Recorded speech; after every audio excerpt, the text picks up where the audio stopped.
Good evening, ladies and gentlemen. And may I take this opportunity to welcome you to this event. Musa? Where's Musa? Musa, can you come around here, please?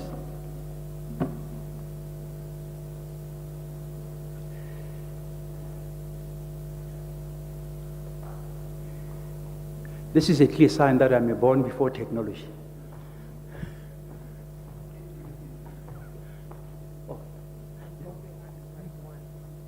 This is the Musa. Oh, there are two Musas here. Oh my God. My apologies. Yeah, that's it. Oh, there are two Musas. Whew. All right. May I welcome you all and start with the observance of protocol. Vice Chancellor, Mepulen Linkabula, you are recognized. The Director General in the Department of Sports, Arts and Culture, Mr. Vusimus Mkhize. I hope he's here. That's it. Thank you. The Executive Management of the University of South Africa, Bishop Ronnie E. Brainsforth in South Carolina. I hope he's connected. Not yet. And Professor Somadora Rafigeni. He's my former colleague here at UNISA. He left me for greener pastures. Yeah, and I need to mention that I'm not used to being here. I'm used to sitting there. Professor Figeni is here. Now the tables have turned. Chairperson of the Charlotte Maxeke Institute, Mr. Tulasizo Makanya. Okay, I'll assume he's in the house. Board members of the Charlotte Maxeke Institute, Mr. Max Moketsi and Ms. Olga Sema, Reverend Tebo Tlas, President of the Women's Might Missionary Society, Reshokeshwi Msuwe, leadership of the congregation of the AME, the African Methodist Episcopal Church that are here with us, you are recognized. The CEO of Freedom Park, Ms. Jane Mufumadi, and all dignitaries present, members of the media, ladies and gentlemen. I'm going to ask the priest to come and give a short prayer. I already met him. Yes. Sir.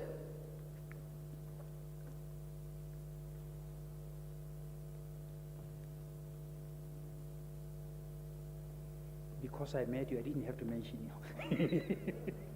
Thank you so much. Thank you so much. Let us pray.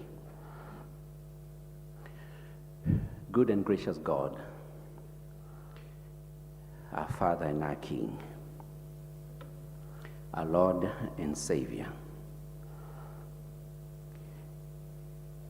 Research is still trying to find out when you came to be. And we don't know how you are going to end. But we are taught you are an unending God. We come this evening, our God, in part of a year-long celebration of one of the people that you have brought onto this earth 150 years ago. We have learned to celebrate many people in the Bible. We've been taught about Moses, we've been taught about Joshua, and many others. And here now in our lifetime, we get to know about Charlotte Maxeke. And because you are a God that makes us to learn from those that you've brought before us, we also elevate her to the status As we learn about the forefathers and the foremothers, she enters that space as well. Father, we thank you for the minds that you have brought together, the inspiration to those people to bring about this litany of celebration from the beginning of this year up to the end of it, just for this one person who represents many women who are not celebrated here in South Africa and around the world. We have come to speak a little bit more about her. And we go back, God, because we have not gotten tired to speak about Joseph. We have not gotten tired to speak about Mary. And we will not get tired to speak about Charlotte Makhomo Mannya-Maxeke. Bless this occasion, therefore, God. How can we even invite you to a space that we've created? So we acknowledge your presence now. And we ask that you lead us, you direct us. When we speak, it's because you've allowed us.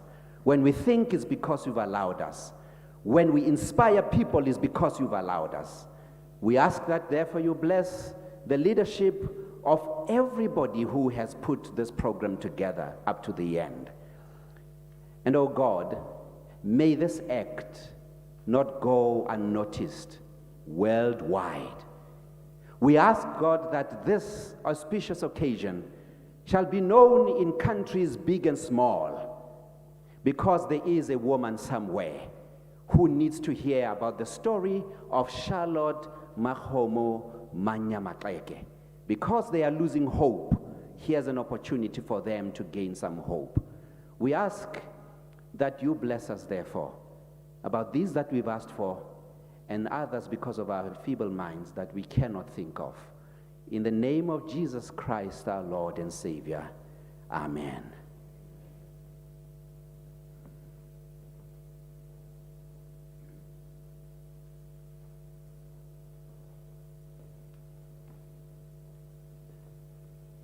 Thank you, Reverend.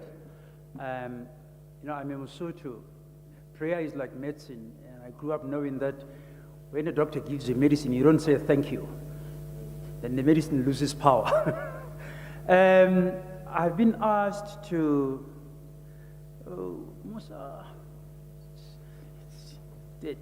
I need to acknowledge some guests here that I omitted. Yeah, thank you. I need to acknowledge the presence in our midst of the Dean of African Ambassadors and the Ambassador of Eritrea. I hope that does the trick. Yes, thank you. Thank you. My apologies, I didn't get the brief. That's all right. This is an occasion where we are celebrating a great leader, a leader of note, a woman who flourished, encountered challenges, but charted the way for the position of women in this country.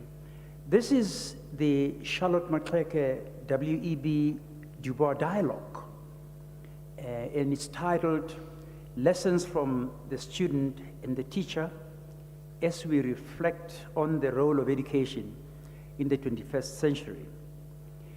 This is a dialogue that is done in partnership with the Charlotte Mannya-Maxeke Institute, the University of South Africa, and the Department of Sports, Arts and Culture. And I just thought that it is important that we recognize that from the very beginning.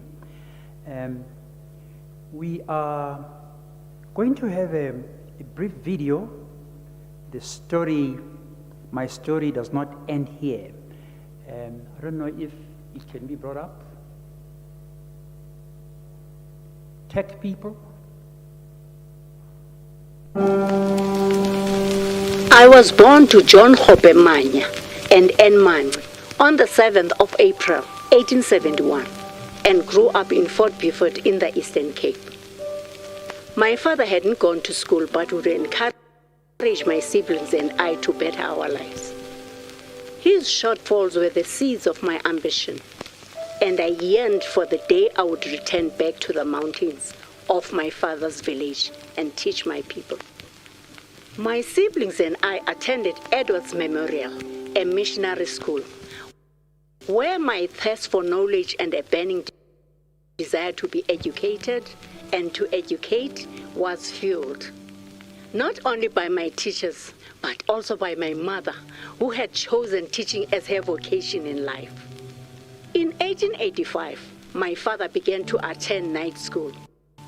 At the same time, he converted to Christianity and became a lay preacher at the local Presbyterian church. We became churchgoers, and the seed of another of my great callings, my evangelism, was planted. In 1891, my sister Katie and I joined the African Jubilee Choir. Our love of music and religion took us to England, where I learned about women's rights from Emmeline Pankhurst, and more importantly, the right to vote. Our choir did well, and we were invited to tour Canada and the States. I felt America could offer me access to the education I've been wanting all my life. And with the help of Bishop Turner from the African Methodist Church, I was accepted to Wilberforce University near Xenia, Ohio. Wilberforce University was Black-owned and managed and catered mainly for Black students. The institution was aligned to the African Methodist Church that had its origins in the Free African Society that advocated for social equality for Black people.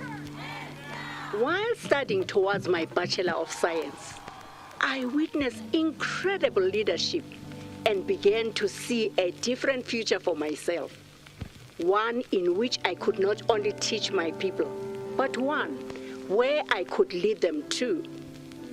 In 1903, two major milestones took place. I became the first Black South African woman to graduate with a university degree, and I married the love of my life, Marshall. We returned to South Africa with the intention of making a difference and being instruments of change. For about a decade, we focused mainly on our evangelistic pursuits, and I participated in King Sabata Dalinyewo's court in the Transkei, a privilege unheard of for a woman.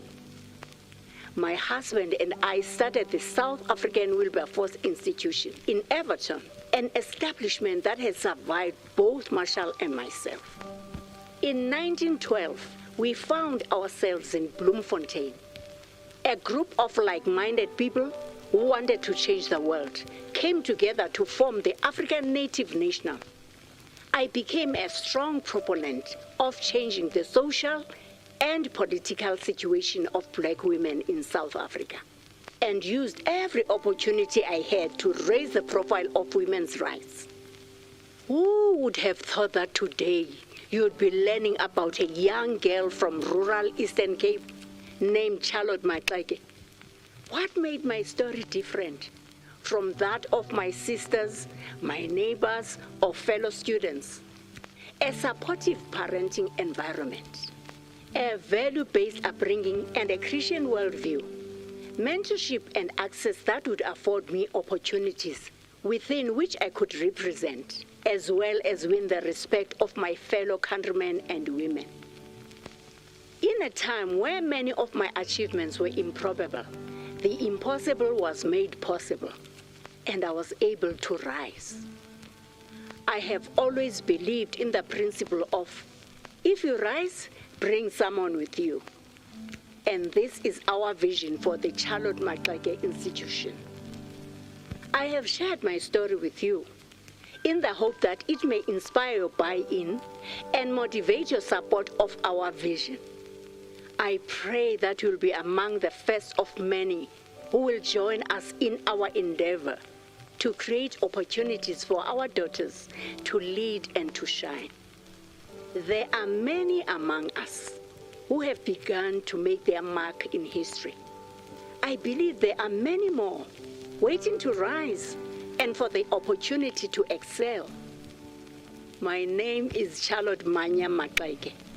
I was the first black South African woman to graduate from university with a degree. My story does not end here.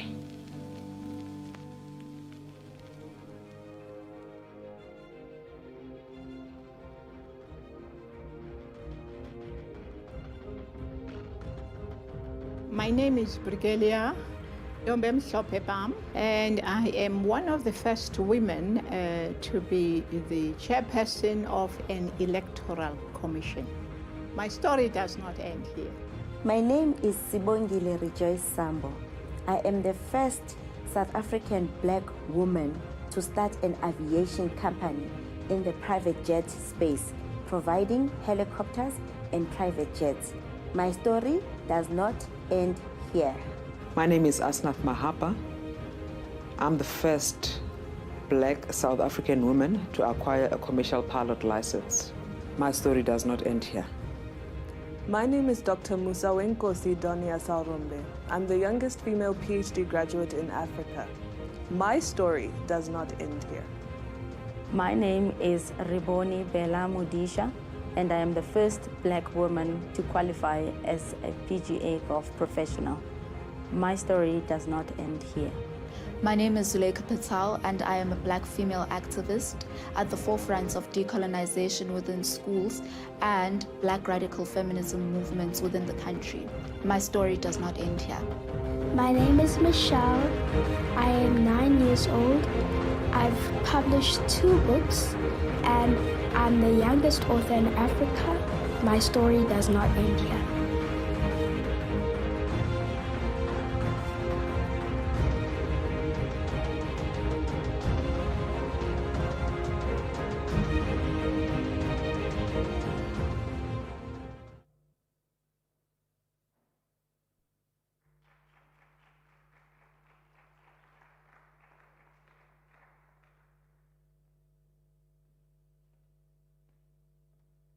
Thank you. That's a really wonderful, eye-opening piece of information. Professor Lengabula, you'll pardon me. I got so excited sitting here welcoming people, and I realized in hindsight I forgot to introduce myself. So, I am Weketil Seka. I'm professor of philosophy of education at UNISA, but I'm also holder of the endowed UNESCO chair on open distance learning. I hope that will go well. Thank you very much. I apologize for that.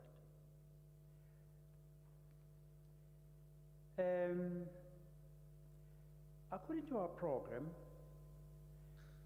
I wish to call, I think, Reverend Tibor Klaas. Yes, you're supposed to be the person who opens up. On open distance learning. I hope that will go well. Thank you very much. I apologize for that.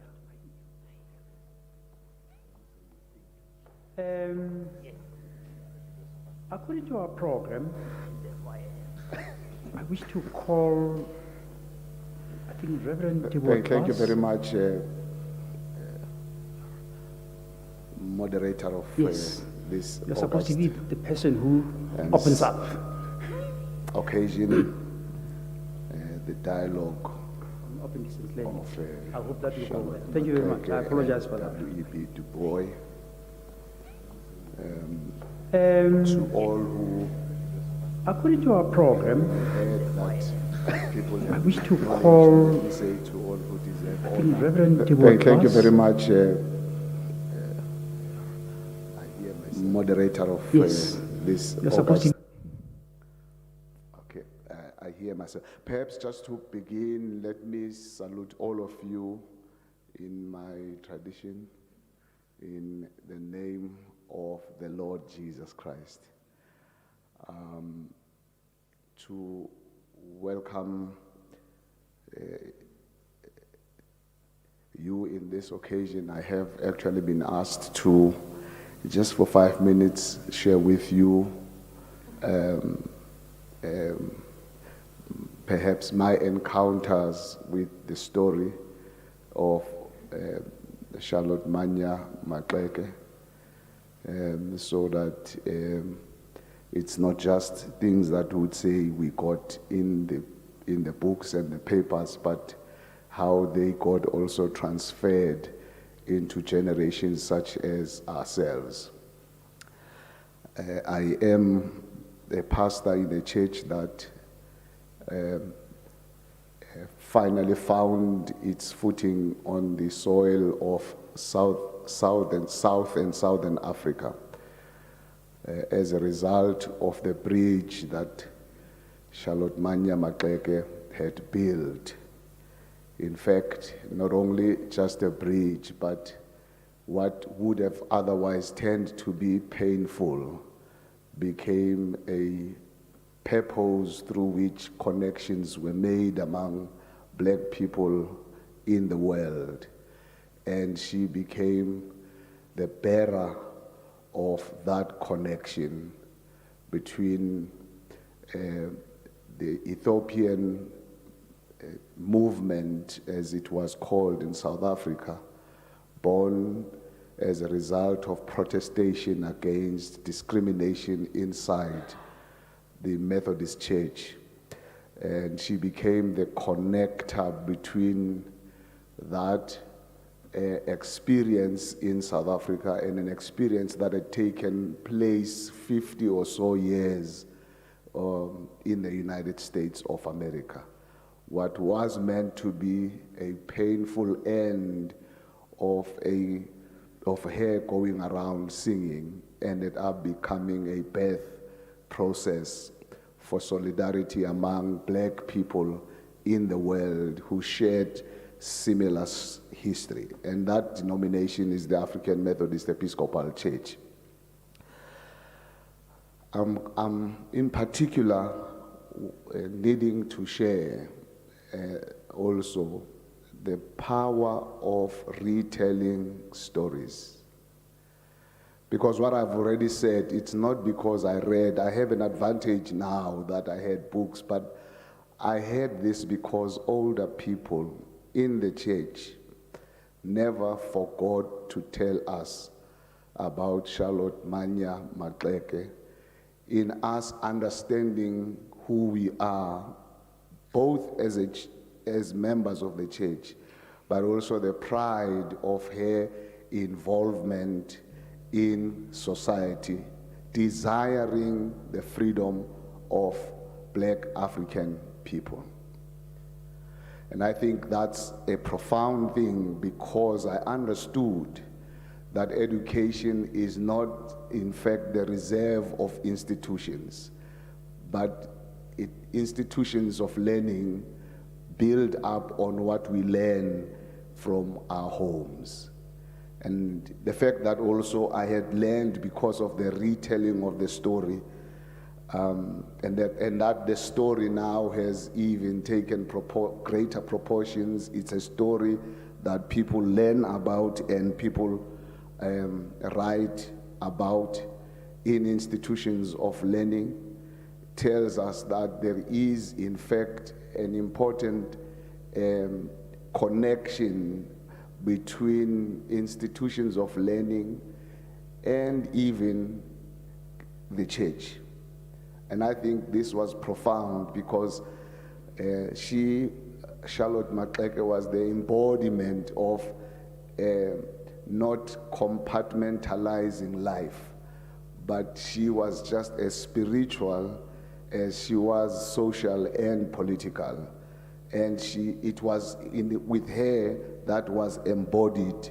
And therefore, even as the church, we have a duty of not making compartments and saying this is spiritual, therefore it must never be seen living together with what is political and economic, but that we must live life in full. And so I come just simply to testify that, to that effect, that we must remember who we are. Our identities cannot be divided, lest we find ourselves never being fully human, because Charlotte left us a legacy of knowing that we should not be divided. I want to simply also share at this time, perhaps, to indicate that we are not only is Charlotte, by the way, social and a political animal in the history of South Africa, but we also know that Charlotte, in her spirituality, was also a singer, an artist. And that's why I'm saying the embodiment of Charlotte Maxeke, the fullness of who she is critical and is important.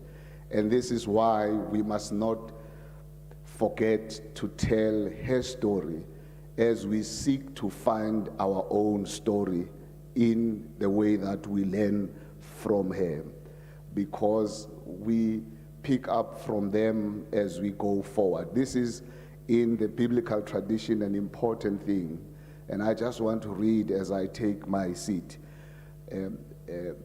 a text in the Holy Bible, the book of Deuteronomy chapter 6, beginning with verse 4, and I stop at verse 9, which is understood to be the Shema, a very profound and important portion that guided the Jewish people on how to live as it was told to them by their leader Moses. Listen to what he said. Hear, O Israel, the Lord our God, the Lord is one. Love the Lord your God with all your heart and with all your soul and with all your strength. These commandments that I give you today are to be on your hearts. Impress them on your children. Talk about them when you sit at home and when you walk along the road, when you lie down and when you get up. Tie them as symbols on your hands and bind them on your foreheads. Write them on the door frames of your houses and on your gates. And the simple thing that retelling the story should arouse in us the ability to deal with what our challenges are today. Because if we remember what it is that we meant to live for and what it is we have to pursue in this life, we must never say that you were the first to do it, but it is about and building from what the ones who preceded us have shown us. Thank you so very much.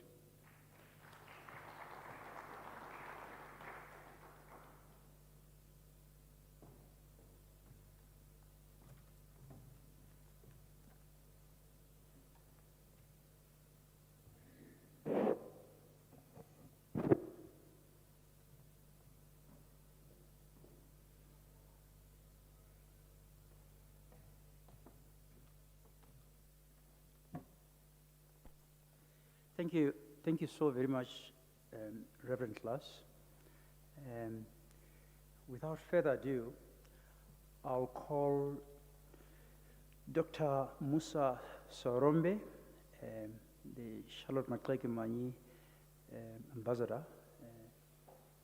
Is the doctor here? Yes. I called you before. It was by mistake. This is no longer a mistake.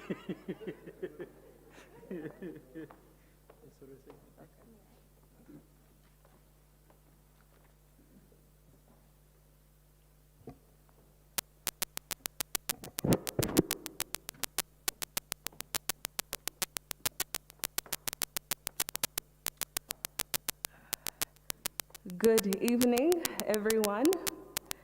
The Vice Chancellor of UNISA, Prof. Lingabula, Program Director, dignitaries represented here this evening. I'm on quite a short leash time-wise, so allow me to say all protocol observed. Now, I have the honor this evening of speaking to you about one of the pillars of the CMMI. The three pillars being education, empowerment, and legacy. And I'm speaking to you about education, of course, being an academic myself. And Prof. Linkabula, you probably are not aware of this, but we were colleagues at the University of the Free State, but you ran away from us before, not long after I had joined, and now I have left as well. So it's really a pleasure to see you here. And I'm speaking about the pillar of education, and I'm tasked with the honored responsibility of leading the team that is pioneering a girls' school of excellence in the memory of Mom Charlotte Maxeke. Now, it's important that we acknowledge the shoulders of this giant that we stand on as a community, and as women carrying on the strides that she took during her time when she ran her race here on this earth as an iconic figure that really worked tirelessly to emancipate African people from all forms of prejudice.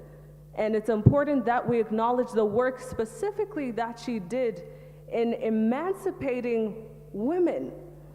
And I know that many of us can agree that so much has been achieved so far. And it's important that we continue to achieve all that she left behind to us to achieve. And this Girls' School of Excellence is meant to nurture young women, young girls, to take their place on the global stage, on the global platform.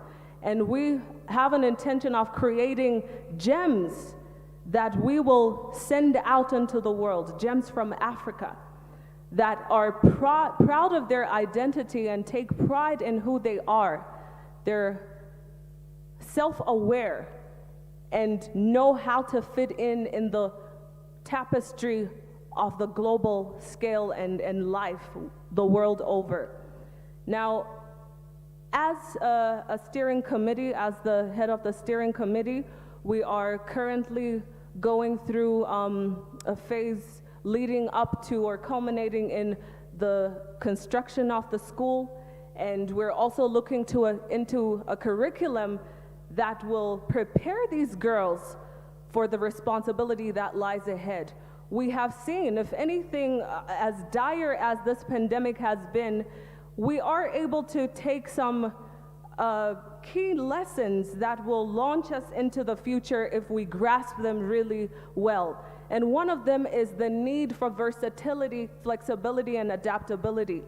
And no matter what age or generation represented here, we understand the need of being versatile, of adapting and being resilient in whatever sphere of influence that you're in. And so without wasting any more time, I see program director is hovering. I would like to thank you very much for your support and looking forward to taking this journey together. Thank you.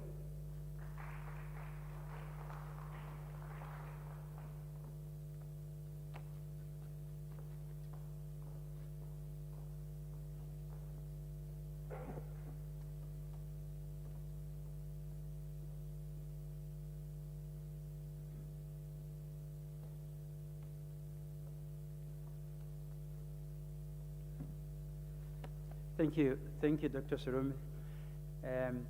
You're all supposed to speak for 5 minutes. I allow you to speak, but when I rise, it means you have 30 seconds. I don't have the board to say 5 minutes. No, I'll just rise. It's just a warning to say you're just about to wrap up. Thank you. Can I then call upon Ms. Zuleika Patel? She has a script to deliver.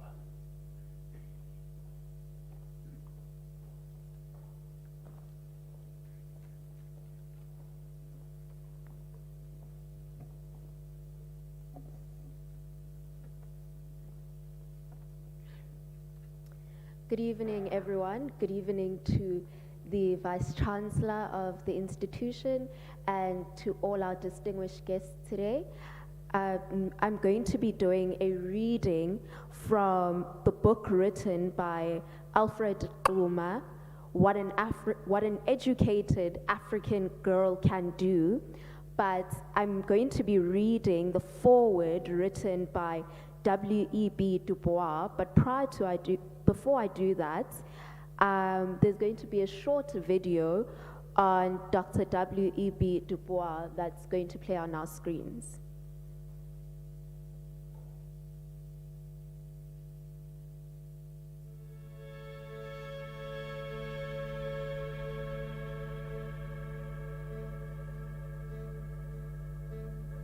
William Edgar Burkhart Du Bois, better known as W.E.B. Du Bois, lived a very long life and was the singular, towering intellectual figure of African American life in the 20th century.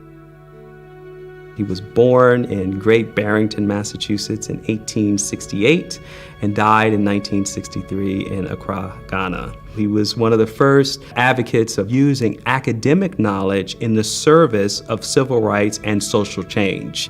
With his PhD dissertation, he is taking on the entire edifice of sociology and the social scientific community, pointing out fallacies in the relationship between received wisdom about the races, about Black people in particular, and the way that that information is mythologized in statistics on crime or birth rates.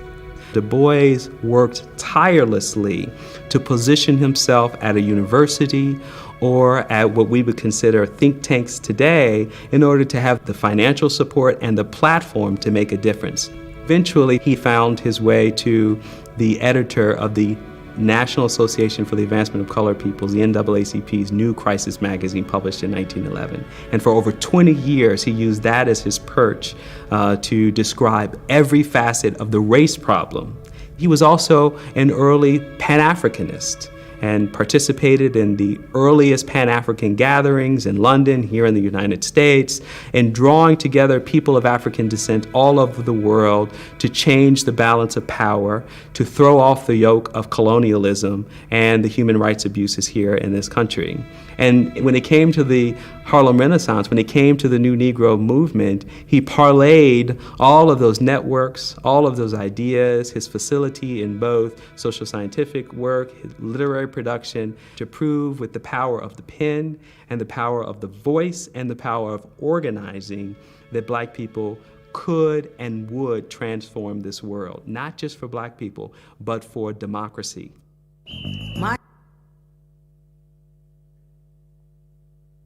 Thank you very much.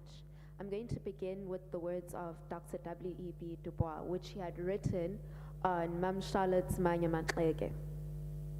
I have known Charlotte Mannya-Maxeke since 1894 when I went to Wilberforce University as a teacher. She was one of 3 or 4 students from South Africa and was the only woman. She was especially the friend of Nina Goma, the student who afterward became my wife. We were interested in Charlotte's Mannya because of her clear mind, her fund of subtle humor, and the straightforward honesty of her character. She was having difficulties with language and the new environment, but she did her work with a slow, quiet determination that argued well for her future. Since then, and at long intervals, I've had the opportunity of following her work through the glimpses which I have had from far off South Africa. I regard Mrs. Maxeke as a pioneer in one of the greatest of human causes, working under extraordinarily difficult circumstances to lead a people in the face of prejudice, not only against her race, but against her sex. To fight not simply the natural and inherent difficulties of education and social uplift, but to fight with the little money and the little outside aid was indeed a tremendous task. I think that what Mrs. Maxeke has accomplished should encourage all men, and especially those of African descent. And in addition to that, it should inspire the white residents of South Africa and of America to revise their hastily made judgments concerning the possibilities of the Negro race. Thank you very much.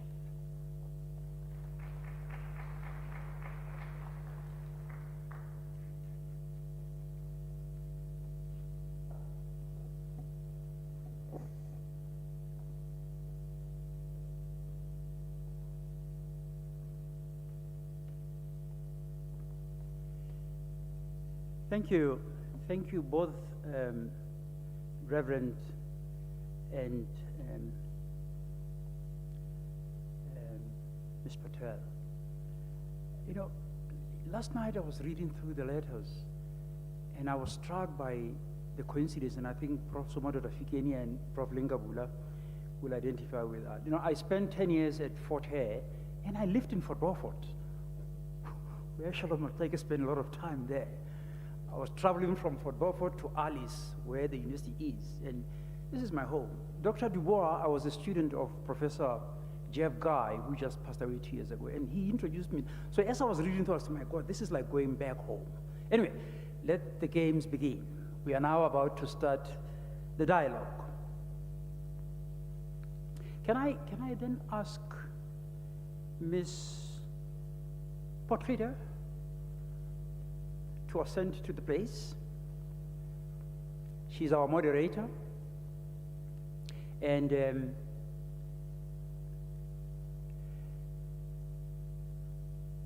no one is ushering you. Yeah, this is it. And Prof. Lingabula.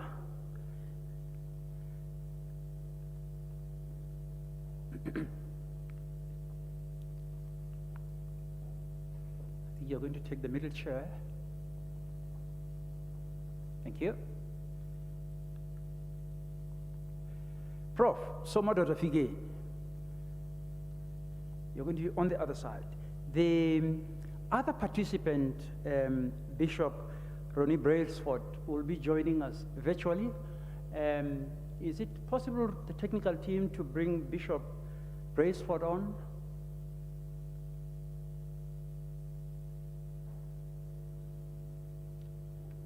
No? Maybe he's still feeding the chickens.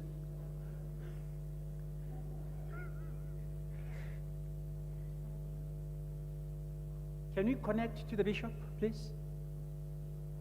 The sooner we do that, the better we can get going with the dialogue.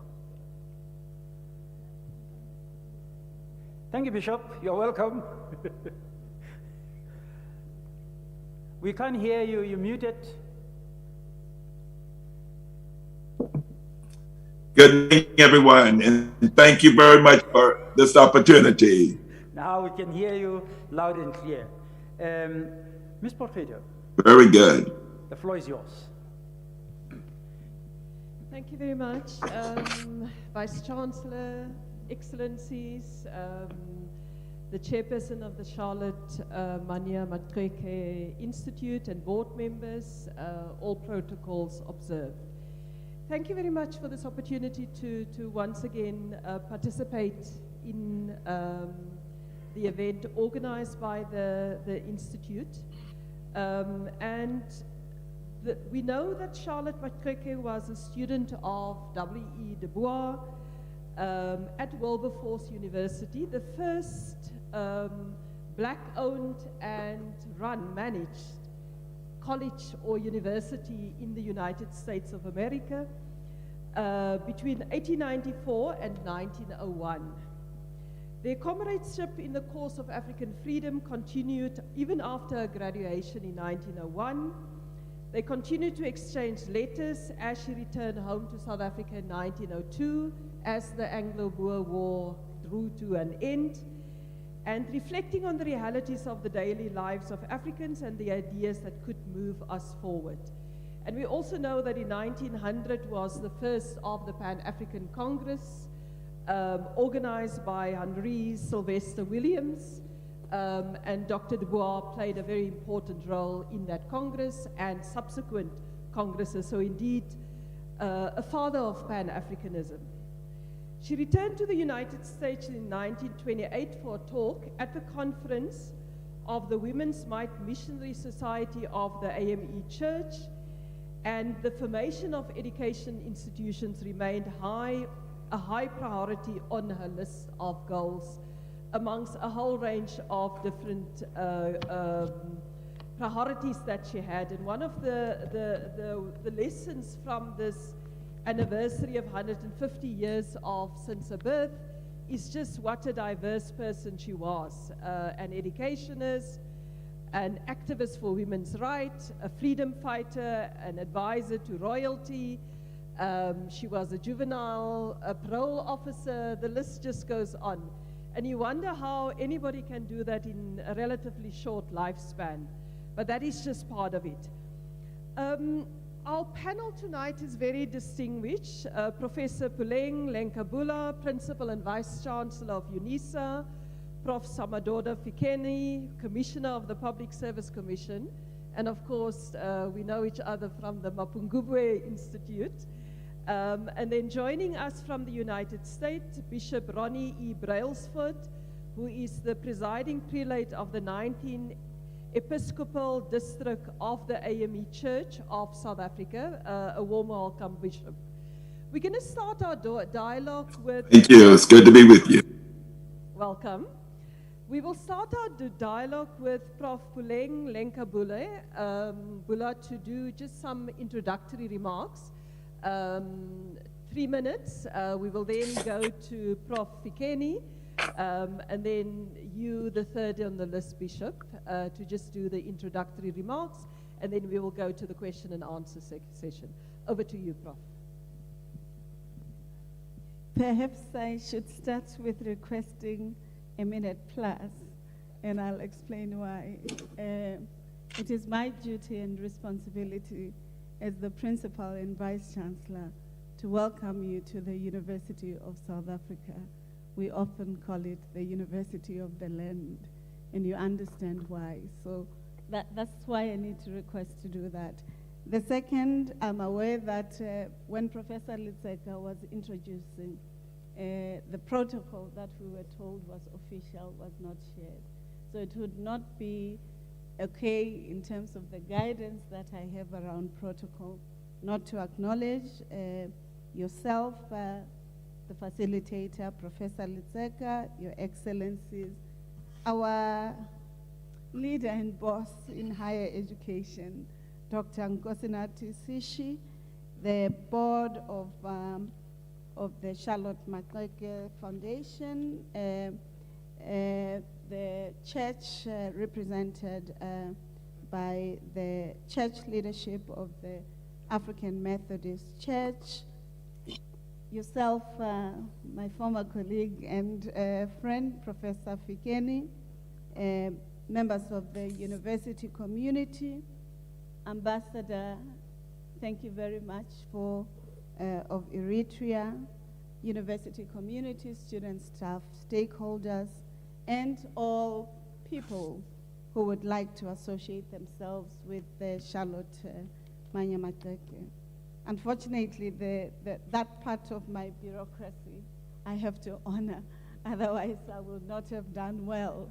If I say all protocol observed, I'm told it's a lazy approach. So I apologize, especially for the host, as you rightly say. So thank you very much for allowing this minute. I want to start by saying, my name is Puleng Lenkabula. I trained in ethics, and one of the women who studied ethics theology and the nexus of economy and ecology. The story and journey and the dialogical relationship that Mannya-Maxeke had, Charlotte Mannya-Maxeke had with Professor W.E.B. Du Bois was quite important in an epistemic environment in a context of global contestations of the dignity, first and foremost, of black people as human beings. The second part of the role of women in an intellectual but also trajectories that never understood the integrity, intelligence, and participation of women in the development of knowledge systems, in the development of civilizations, but also in the expression of social sciences, art, music, as important levers for transformations of society.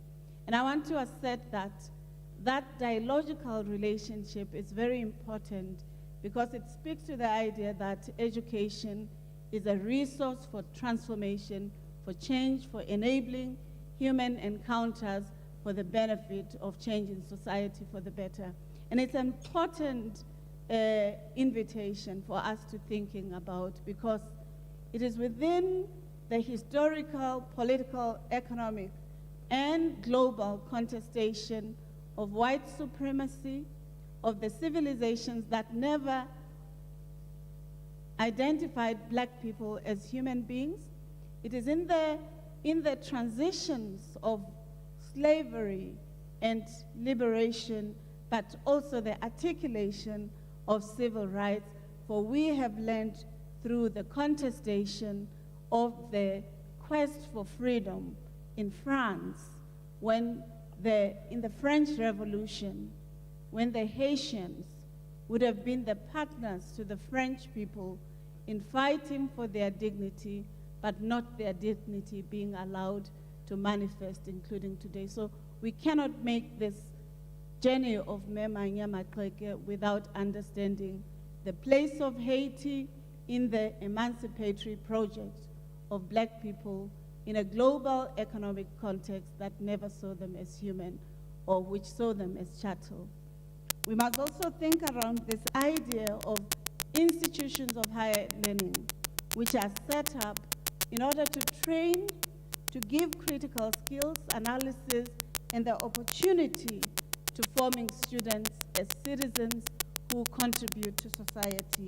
And I think that notion that Charlotte brings to the fore, that in the philosophy of Africa's people, success is not measured by an individual development or flourishing, but it is measured by the collectivist interest in the structured justice is also another point that we should bring to the fore. And it was contesting at the time the great philosophers of Europe, whom she would have encountered in London, but in France, René Descartes, who thought of the idea of being human as just our cognitive faculties. I think, therefore I am. And then it was in contrast with our own African philosophy that reminds us that your being, my being, and the ecology that we exist within are inextricably bound. And that calls to the question, therefore, why she constantly asserted that as I rise, I must rise with others. And as I gain benefit, I must ensure that it manifests into the whole community. I want to stop here so that when we engage further, I can go deeper into what I think are the critical pearls that we can draw from her life. Thank you. Thank you very much, Vice Chancellor. It's quite a mouthful in terms of the issues. Professor Vike. Well, thank you very much, Program Director. Our host, the Vice Chancellor and Sister, Linkabula. I subscribe to the protocol that you went through given the shortness of time. So I didn't say all protocol observed. I just want to say, as I was going through the biography of Charlotte, some readings of W.E.B. Du Bois, and coming back to my mind was also when I visited his grave in Accra, Ghana. To think of these two giants, transatlantic, Pan-African in nature, who transcended all confinements that we normally have. And I came to a conclusion that these were one of the most consequential leaders, not just of the 20th century, because they were quite prophetic, and their prophecies have come to bear even in the 21st century. When W.E.B. Du Bois, at the beginning of the 20th century, said, the problem of the 20th century would be the problem of color line. And yet, entering the third decade of the 21st century, we say Black Lives Matter. So they transcended time and space and identity in many ways, because they represented the best of human values.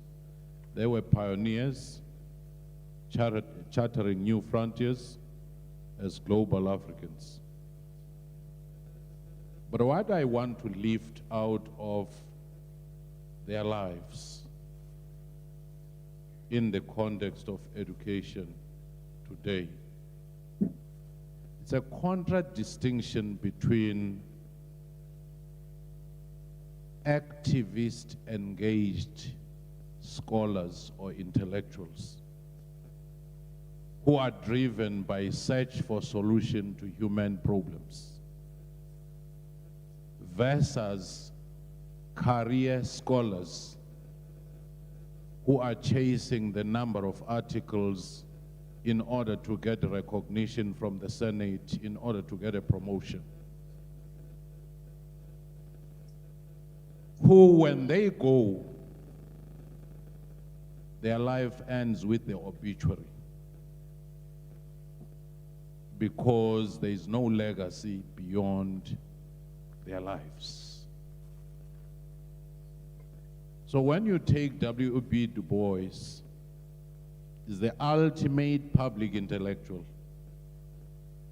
When you take Charlotte, is the ultimate public intellectual who used their knowledge contextually to say, with what I have, how can I go and have an impact where I am? They were acting sometimes locally, but thinking globally about the African condition.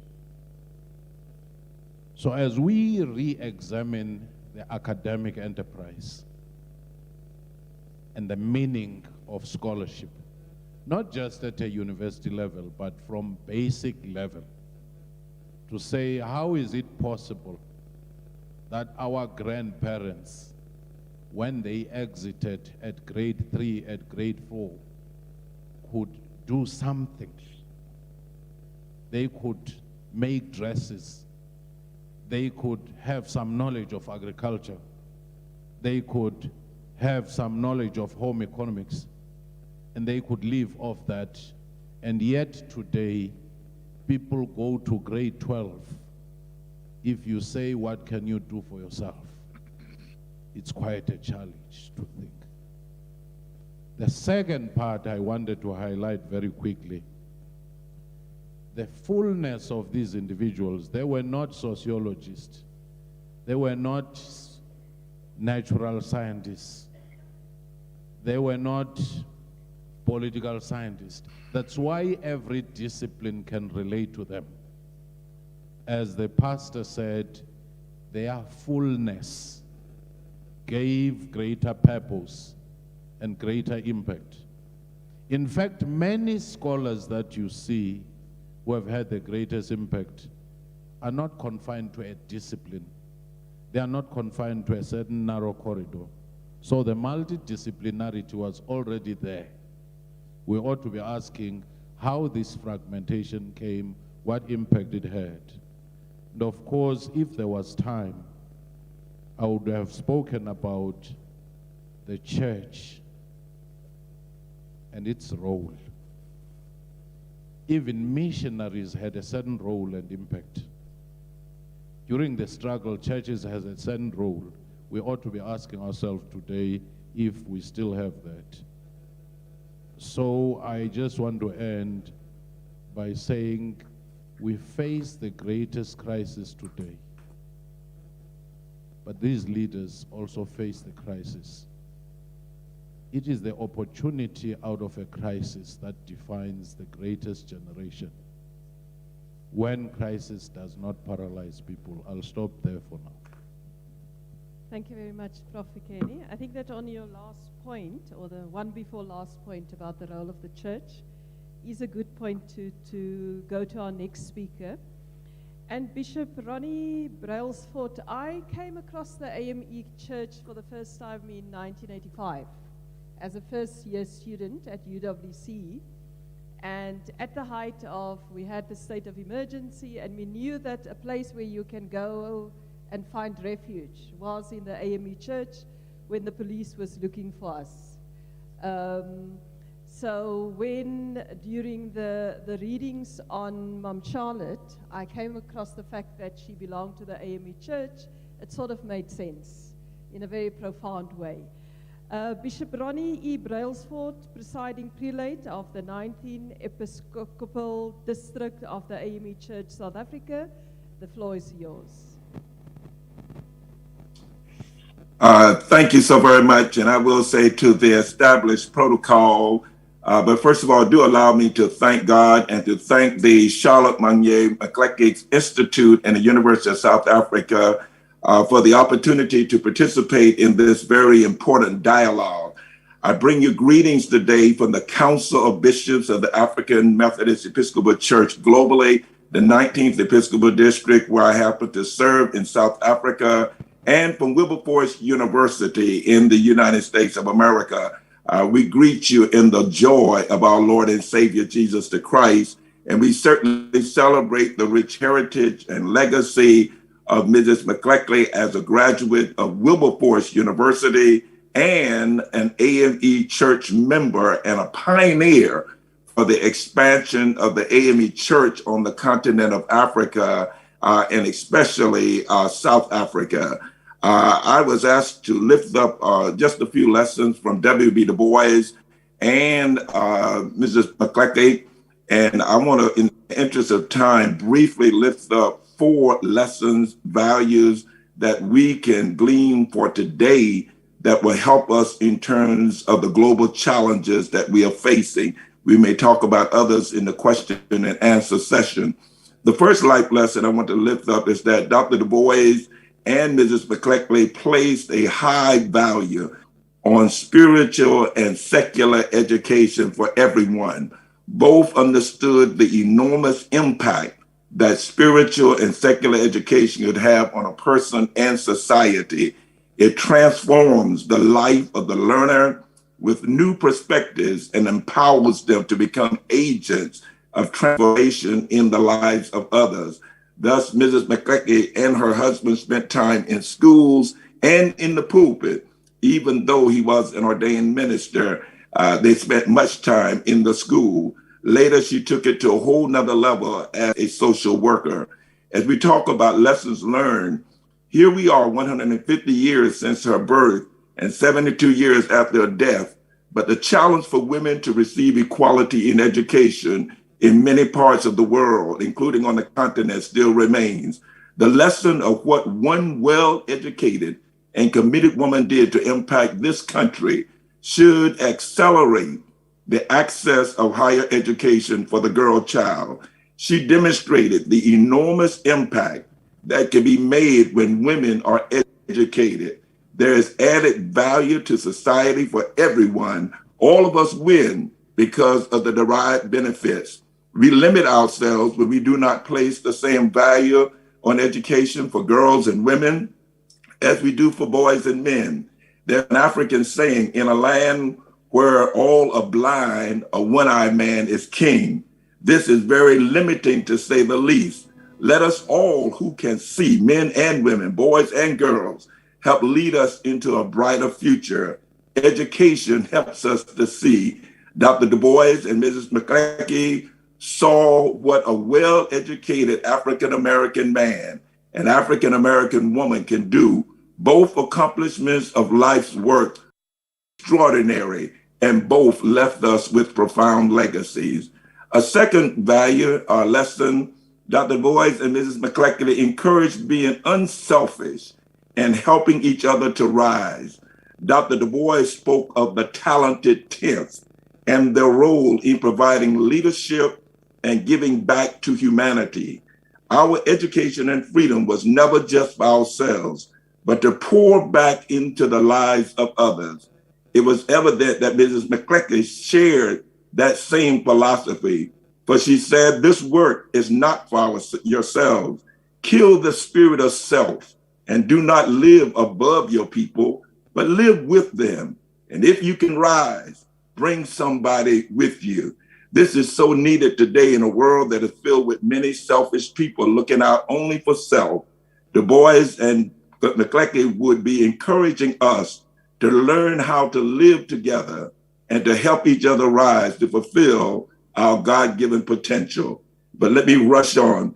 Dr. Du Bois and Mrs. McClellan believe in the equality of all humanity. Du Bois showed both his leadership by co-founding the National Association for the Advancement of Colored People. We call it the NAACP. This is an interracial group founded to advocate for civil rights and equality of all people, but especially people of African descent.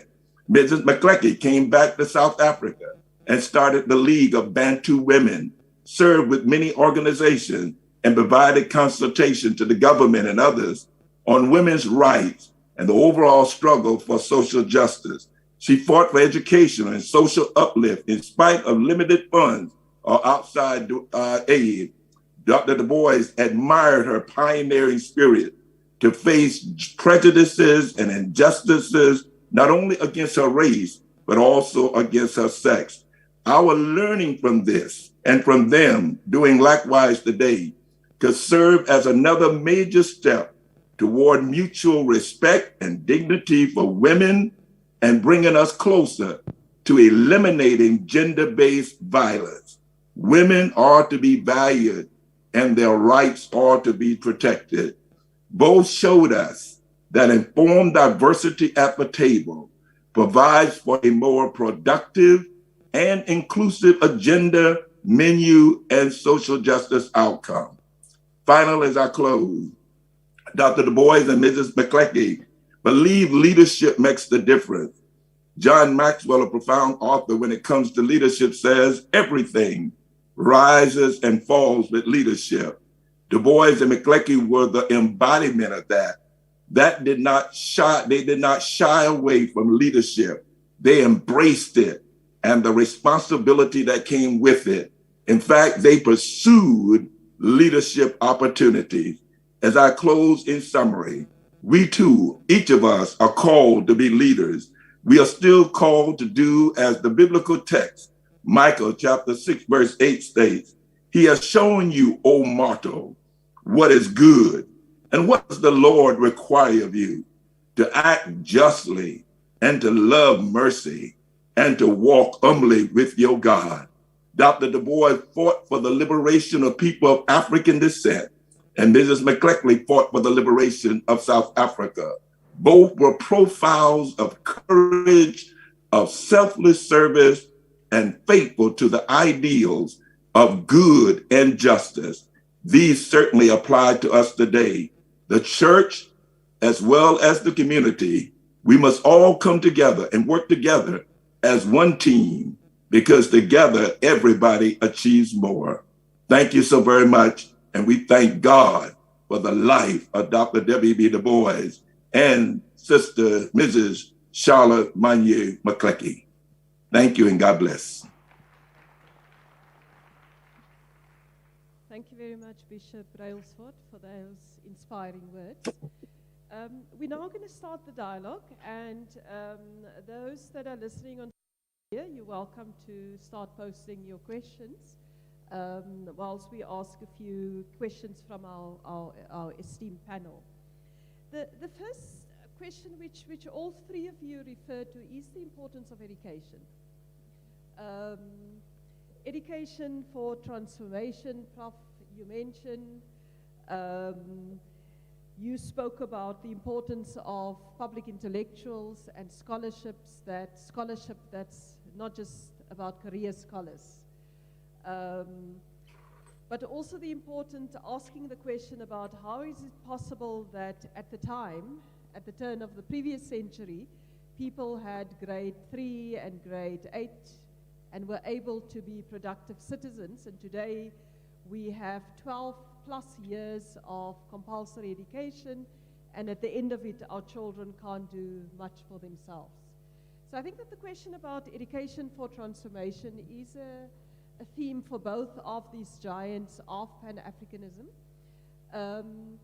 And my question to the three panelists is, what is it that we need to do to ensure that we, in a sense, bring back those core values of education and those core attributes of education to enable children today that have access to compulsory education, much longer years spent in school, but we don't seem to be able to get the outputs and the kind of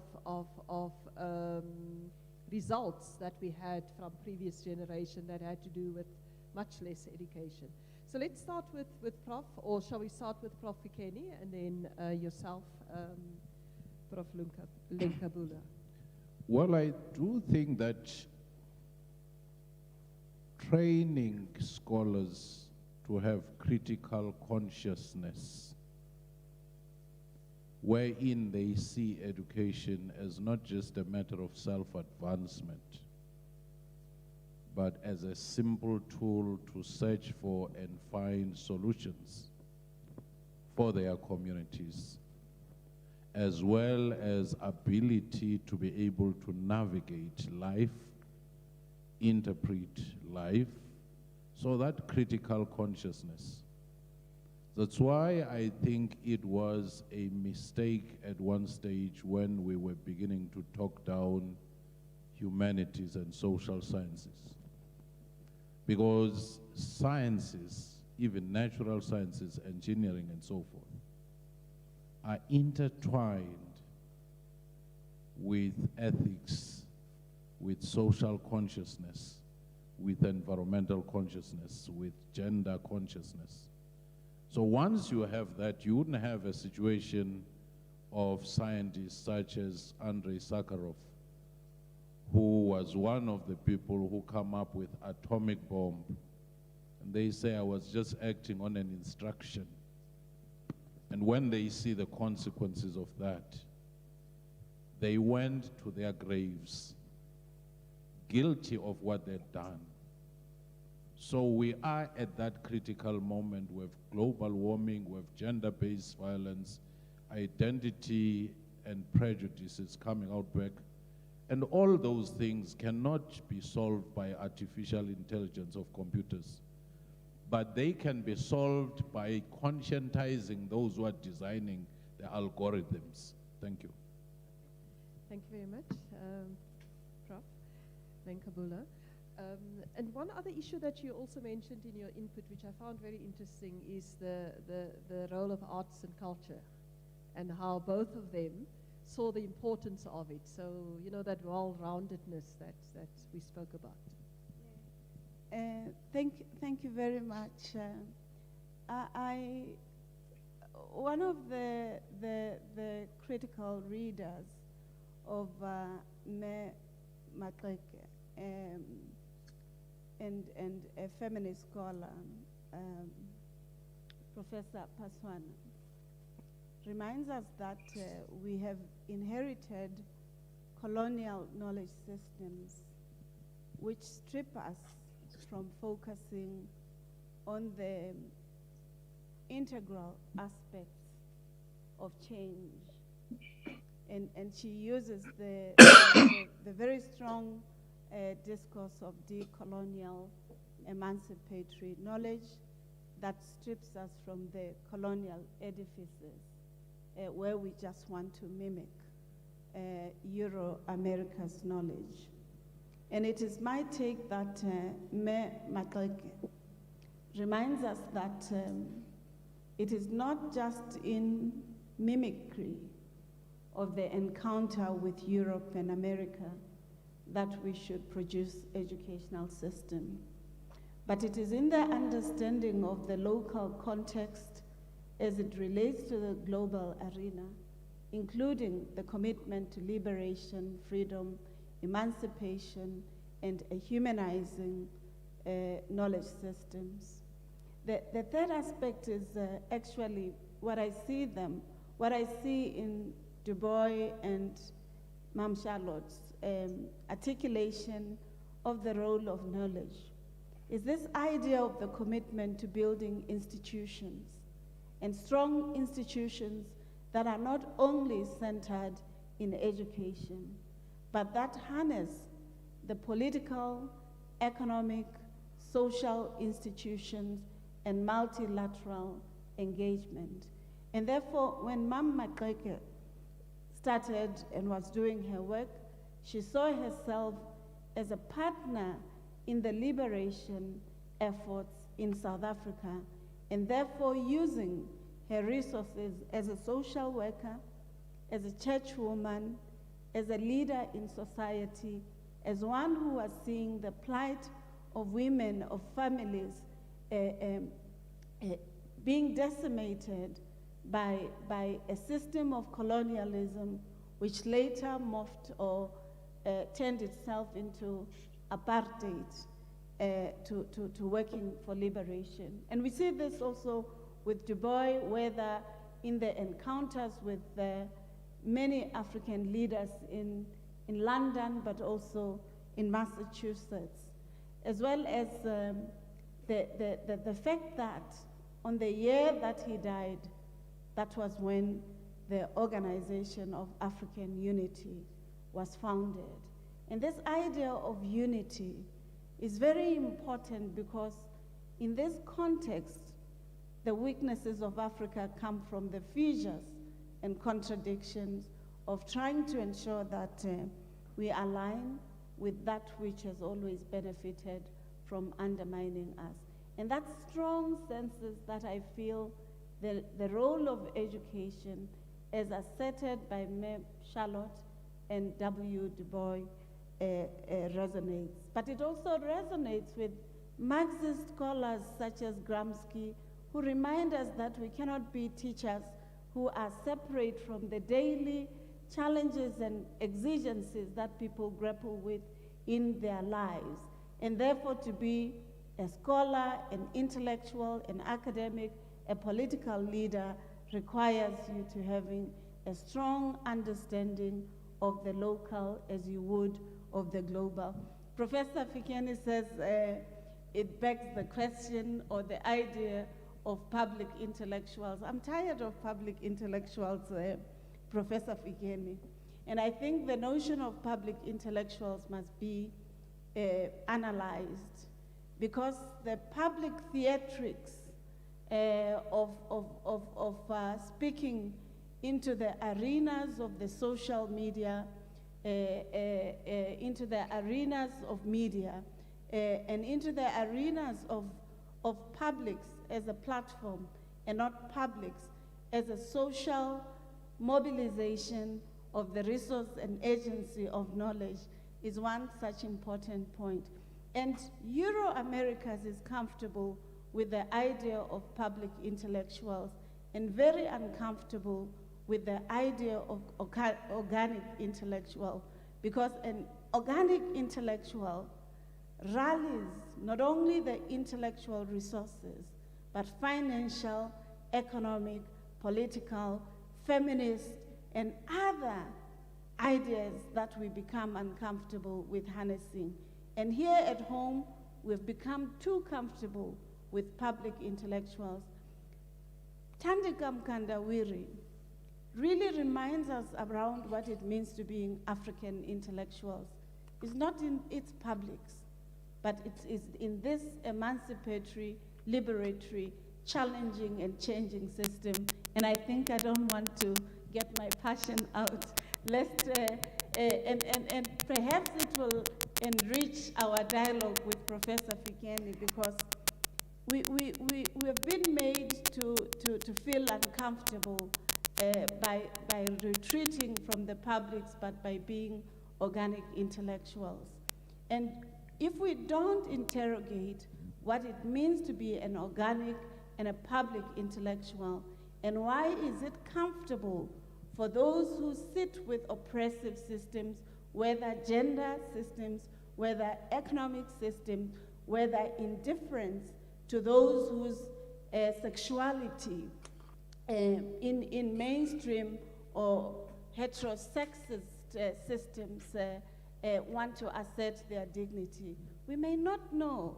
And therefore, I think it's important that this dialogue continues, lest we find ourselves subscribing to the very systems and processes, but also intellectual horizons that undermine our contributions. Thank you. Okay.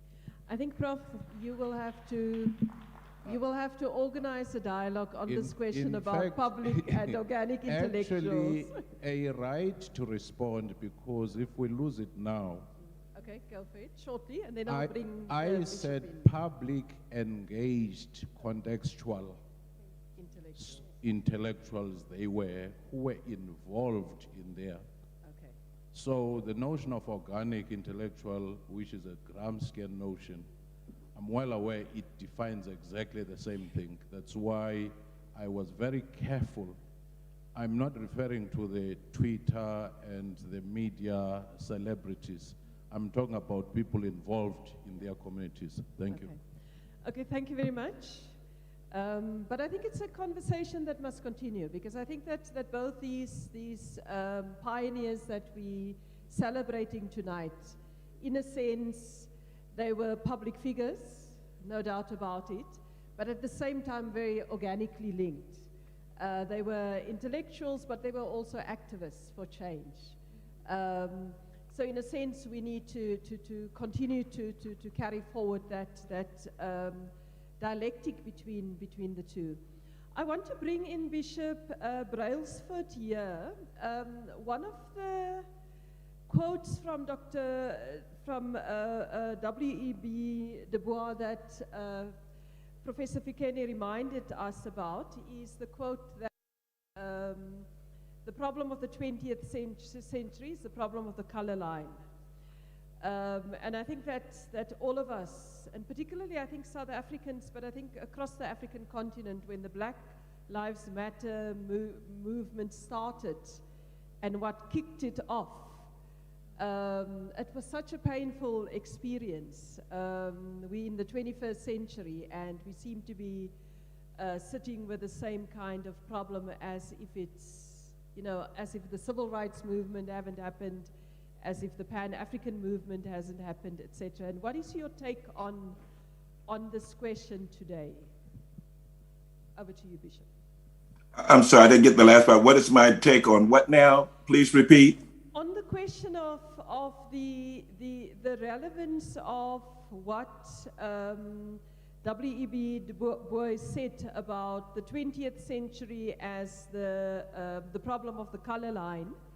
And the assumption is that by the end of that century, we would have solved that problem. And then we saw the 21st century, and that gave rise to the Black Lives Matter issue. And I mean, I suppose it's a question that we face, not just our generation, but also the new generations, about when are we going to resolve this matter of the color line? Is it something that's like poverty that's going to be with us as long as there's human societies? And how do we then continue to address this issue of the color line that he spoke about, more than 100 years ago? Yeah. Well, I think first of all, Dr. Du Bois, as well as many others, were very optimistic, rightfully so. And we too are optimistic that we will see certain things change and come about in our lifetime. But what we have to remember is that we must forever be diligent, because the issues of their day, we're still facing many of them today. And what is very unfortunate, I'll say especially here in America, but in other parts of the world too, we are seeing new vestiges of hatred and racism and classism and sexism come on the rise. And so when we thought, for instance, in 2008, well, it's 1968, Robert Kennedy said, he said, few of us will have the greatness to change history itself, but each of us can work to change a small portion of events. And in the history of all these acts will be written the history of our generation. And then he went on to say, you know, one day America will so change that we could have a black man to become president of the United States of America. In 2008, that happened. And many of us celebrated. We thought, wow, we have really come a mighty, mighty long ways. Well, what we have discovered since that time, even though we were able to work very diligently and to get Barack Obama elected twice, what we have discovered was that part of what happened following that is it brought to the surface a lot of things that had really been kind of lying dormant or more subtle. And so now, even in our nation, we're seeing racism and sexism and classism at a heightened level. So I think the thing that we have to do is be mindful of what Martin Luther King Jr. said, and that really there is no time to rest on the laurels of the past. We're going to have to be just as diligent today as Du Bois and Mrs. Maxeke were then, and going forward, our children and our children's children, because it seems as though just as there are good and righteous people that are rising up, there are also those who are the vintages of hatred and evil continue to move forward as well. So no, we have not resolved those issues. We are still dealing with them. And quite frankly, even though I'm an optimist, as long as there are people and until their hearts are changed, we may very well be dealing with these same issues at the end of this particular century. And we just cannot become weary in doing the good work. We got to keep doing it, knowing that we'll make a difference for our generation. Thank you very much. I think we need to be diligent and we need to be vigilant because racism and inequality and those challenges that we face, there are people who are committed towards maintaining it, and we must be even more committed to bringing an end to those things. There's a question from social media. Zipporah Moichella, I hope pronounce it correctly, asks, we need to converse about the topical issue in the hearts, mind, and souls for our children in Africa. What is the education system as Africans that we want? Our two educationists. Okay. I'm not sure whether the VC doesn't want to start, but yes. Thank you very much. I think as a leader of a university, but also in the context of the shifts that we see, whether in political systems and or the industrialization systems, as well as where there is a huge youth and young adults who require education and university education. We cannot and we should not, as Africans, think about the corridors of education as the violent corridors that young people such as Malaika reminds us, that universities have become the corridors of death for many youth and young adults because they do not equip or resource them with the requisite skills to enable them to participate as citizens or to creating own employment or seeking employment. And therefore, we should seek at all times to be the communities of knowledge that resource youth and young adults, but society, through knowledge, engagement with the national innovation system, as well as the global system.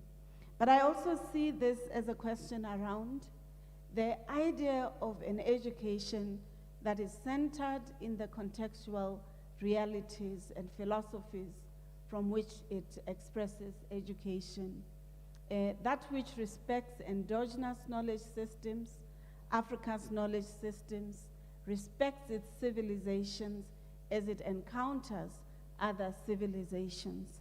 For me, such an educational system resonates with the education system that Mam Charlotte seemed to have articulated and agitated for. In her article on the social conditions among Bantu women, one of the key critical assertions is that such an education must resource women and men and enable them to participating in the quest for freedom for South Africa, but also for the global arena. Such an education does not limit youth and young adults or students, whether they are my age or older, to the local context, but enables them to making sense of these relationships. And finally, it is a knowledge system not just centered as us as human beings, because we're dealing with the challenges of greed, money, unfettered greed without grid lines, and yet too much poverty lines, a knowledge economy that is attentive to these climatic changes, ecological injustice, but also which does not beg itself in the mercy of the capitalist system, but looks at heterodox systems that allow to take the best from each aspect in order to build for its own multi-approaches to help society to flourish. That's an education system that I said would be in concert with Du Bois' notion of freedom, double consciousness, and the idea of unity as the rallying point, especially for those who are trampled upon on the underside of history, who are violated, and whose humanity is not recognized. On Mannya-Maxeke, that which starts from an early age as a child, when you're taught to respect yourself and to respect society, lest your greed or your individuality trumps and forgets this beautiful invitation for recognizing that we are all aligned. And I think that's the educational system that leaders like myself must agitate for, not be compromising and scared for asserting. For too long, we've used colonial standards to evaluate our contribution, and we need to ensure that we create standards that help us to addressing the Gini coefficiency in our country, where the rich or affluent live better, have dignity, are human beings, and the lives of the poor are undermined. That's an education that I think would speak to their ideals. Thank you. Well, looking at the life of Charlotte Mannya-Maxeke and W.E. Du Bois, without them saying it in their writings, they were propagating what is potentially the gift of Africans to the world, the philosophy of Ubuntu. I am because we are. I can never be what I want to be until you are what you want to be. That ecology of existence stands in contrast to crass materialism, to the philosophy of me, myself, and I, which today, according to many studies, more recently Oxford, in the last 20 years, our global system has benefited the top 1%, which is accumulating more wealth. Many individuals are wealthier than many nations combined. So with COVID-19 and many other geopolitical changes taking place now, our education system and our intellectual innovations should come into norm innovation to say to the world, the systems, the global systems we have practiced have not benefited humanity. We need another form. And that in itself, remember, when there was slavery, Africans were not on the table. Hence, they ended up in the ships. When Berlin Conference was there in 1884, Africans were not on the table. Hence, Africa ended up being partitioned. Post-World War II, most institutions we have today, we were not on the table. This time around, as a new epoch is likely to emerge, if we're not on the table, we must bring our camp chair to the table and bring our values and our contributions and our philosophy. I'll give you one example of native wisdom. Every weekend we have events where mainly women invite communities. They do not have an RSVP. What is the science of crowd estimation that they provide food for everybody? Vis-a-vis the Western system that will RSVP, number the tables, and you still run out of drumsticks. So we must just believe in our native wisdom, even as we innovate and embrace fourth industrial revolution, because Chinese, Indians, Japanese are modernizing, but they have not lost the essence of their heritage. As long as you use your heritage as your point of reference, not a point of destination, and just guide yourself. So our essence of education should be, as my colleague was saying, contextually relevant. Thank you.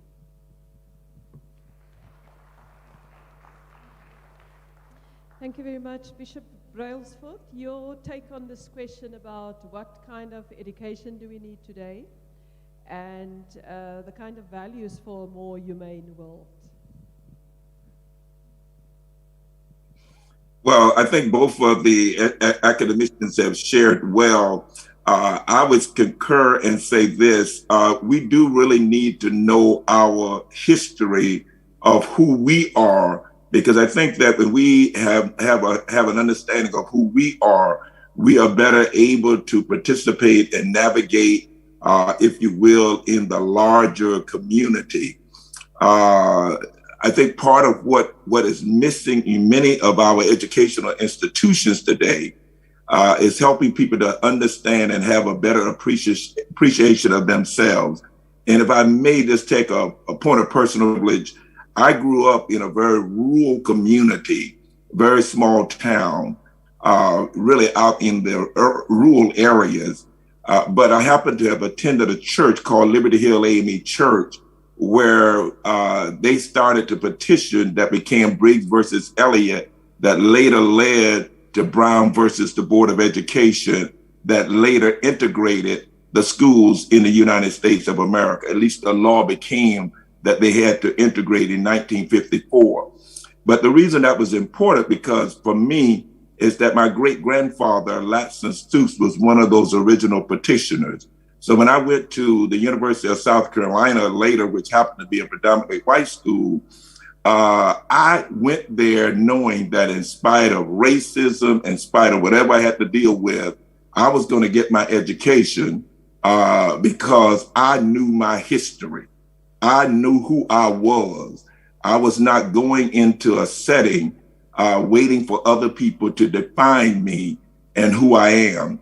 And I think a part, if I may say, from observation and serving on the continent of Africa, we've got to remember more about who we are than allowing those who practice colonialism to define us or to be the ones who share only what we are to learn. For instance, when I was in school, we got books that started with 1619. And so therefore, when I was learning initially, I was learning that my people of African descent started in America with slavery. So there was out of the slave context that we were being taught by those who were providing the written material, because we were not writing it ourselves. But then as I began to dig deep in my own studies, I began to realize, wait a minute. When I read about Adam and Eve in the Bible, God started humanity in Africa, on the continent of Africa. Wait a minute. The pictures that we are seeing of the white Jesus with the blue eyes and the blonde hair is a lie. That the Bible says that he had hair like wool and skin like bronze, that he was a man of color, which is one of the reasons why when God wanted to save his son's life, he sent him down into Egypt so he could blend in with the other colored folks there. And then I began to learn that, wait a minute, Black people are some of the smartest, most intelligent people that ever walked on planet Earth. Ain't nobody better than we are. We gave the world mathematics and science and technology and engineering. All of that came from the motherland. All of that came from Africa. It was the Greeks who came to Africa to learn at the schools of Timbuktu and what have you. But in the books that the Europeans were teaching us, we were never given credit for those things. We were not taught those things. We were not even taught that the whole concept of a one God that was given to Moses came from Egypt.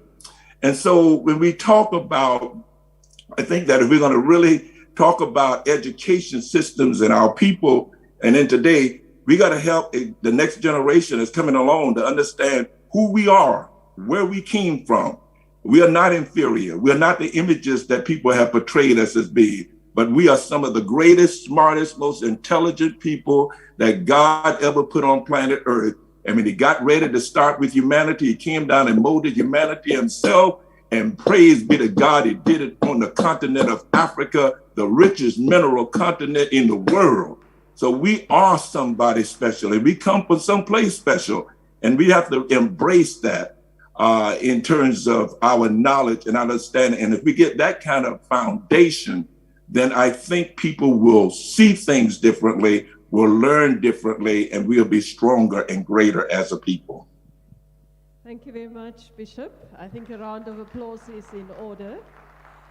The question from Mama Munchi is really a comment which we've been talking about, that we need to find a way to include the education system, in the education system, the knowledge, spiritual and struggle contributions from African genius, including Imhotep and many, many more. And I think our panel have been talking about all of those issues, and I think the Bishop very eloquently spoke about that. We've come to the end of our, unfortunately, it's been a very educative panel and discussion. We've come to the end of our dialogue and conversation.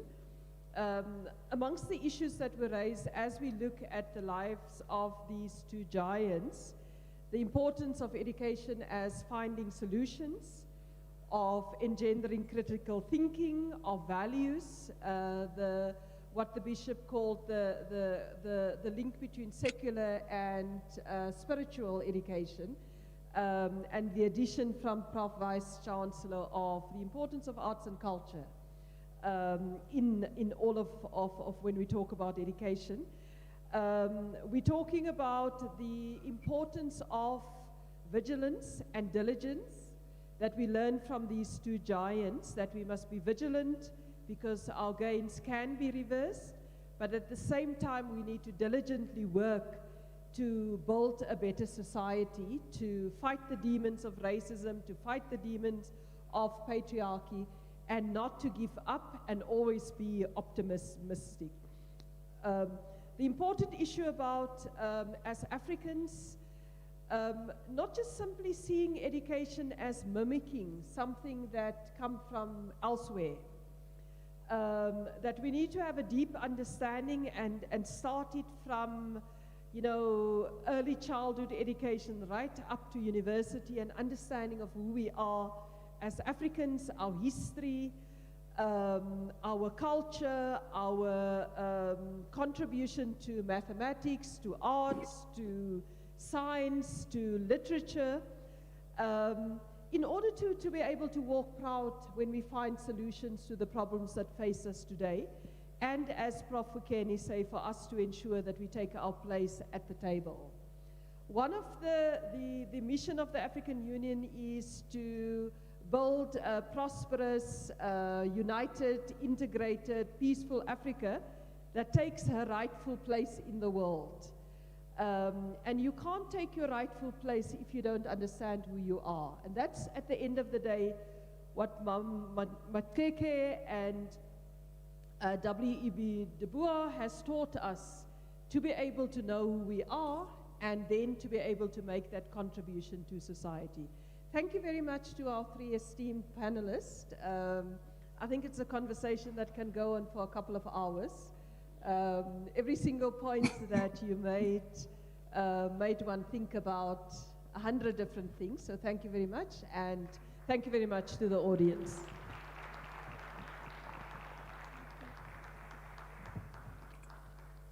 Thank you all very much. God bless you.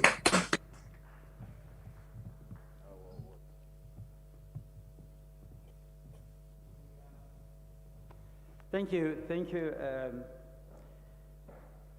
dialogue moderator. An excellent job. And the speakers, Prof. Linkabula, thank you, Prof. Somaroda Fikeni, and Bishop in the States, thank you very much. We are tight for time, so now I need to rush very quickly. Can I then call upon Ms. Mandisa Chikwandaba, Chikwatamba, to just come and give a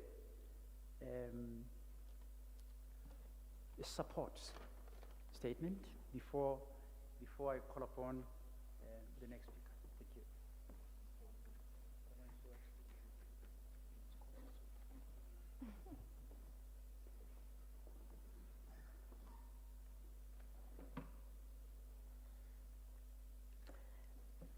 Good evening to everybody. My name is Mandisa Chikwatamba.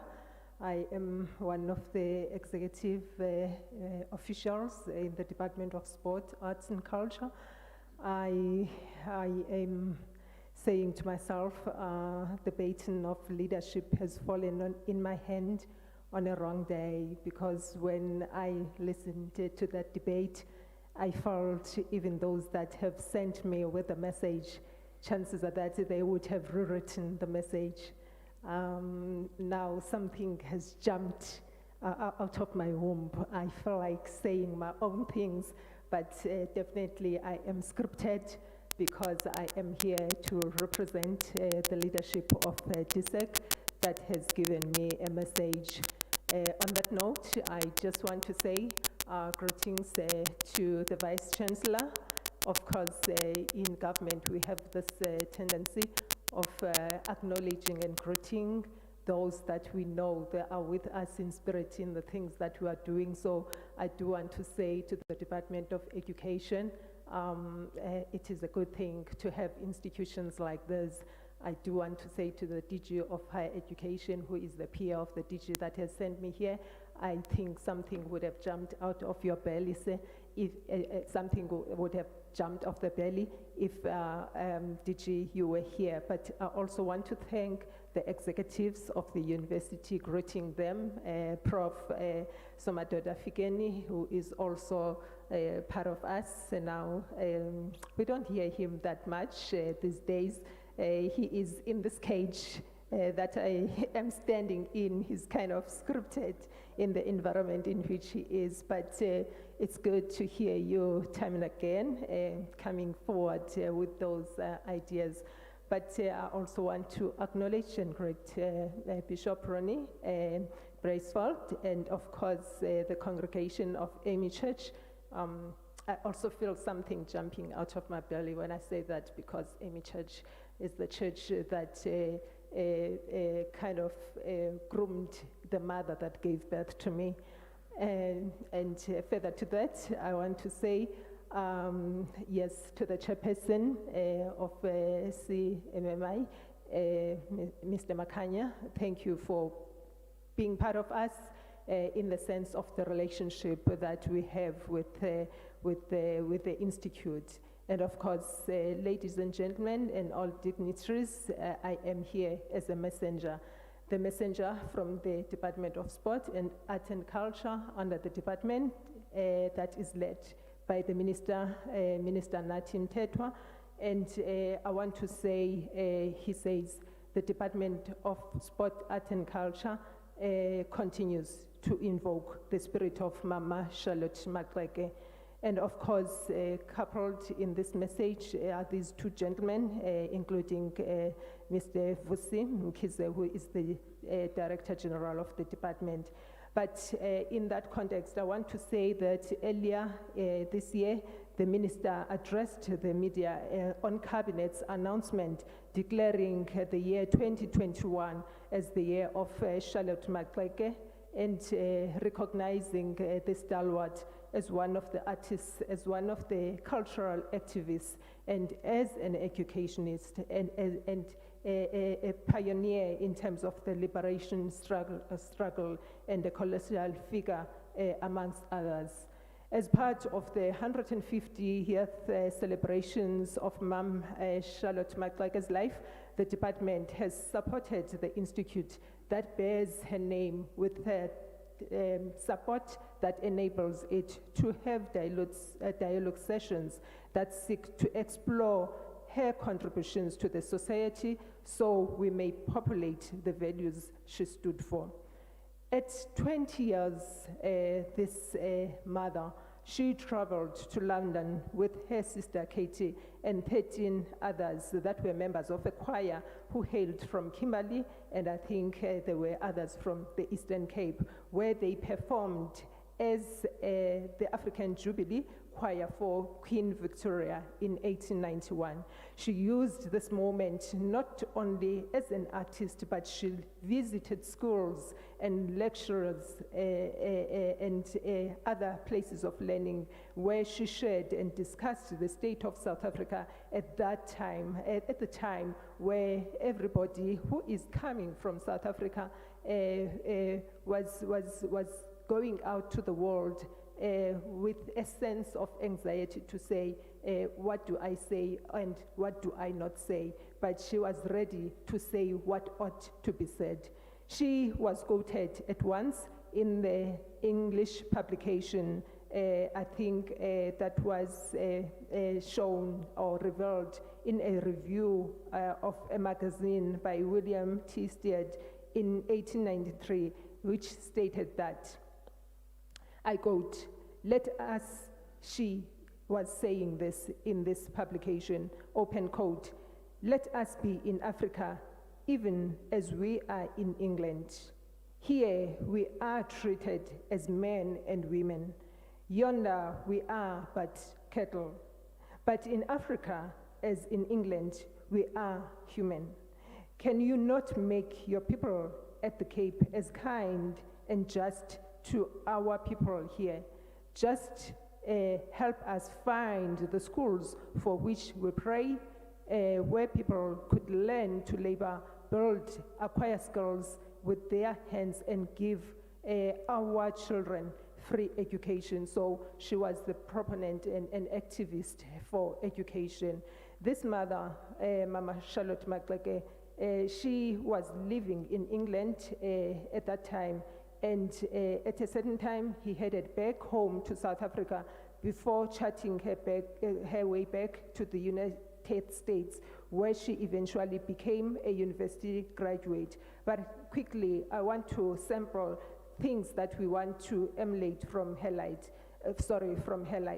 Her pursuit of education, I want to say she has always been a key to education and a visionary. She had the voice to speak and a voice to sing. So if she could not speak it, she would sing it. Because of that persistence and the commitment, she was asked once by the Minister of Education to come and testify several times on government commissions at the time where it was rare to do so. So that was amongst the things that she became the first that are counted under her name. She gave hope to the dejected, and her life was an inspiration to all. She was a wife, a mother, an educationist, a leader, a social welfare worker, a political activist, and a benefactor to humanity. Towards conclusion, I want to summarize again and say she was in touch with her people. She was able to help. She had her life serving, that is serving a role as a welfare worker. She had a pitiful heart. Finally, I just want to say to everybody here, this is the life we should strive to emulate, us and our children. And I close by saying thank you for generating value to the value that the department I'm standing here for contributed to this cause. Thank you very much.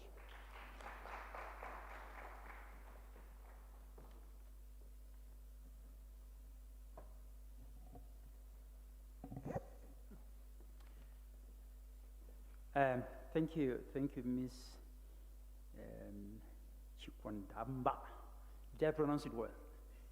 Yes, like she said. Can I call, and I'm going to be quick, can I call Dr. Nkosnasti? Is he here? Yeah. Can I call here for just a brief response? You need to give a response to the dialogue. Are you okay? You look reluctant.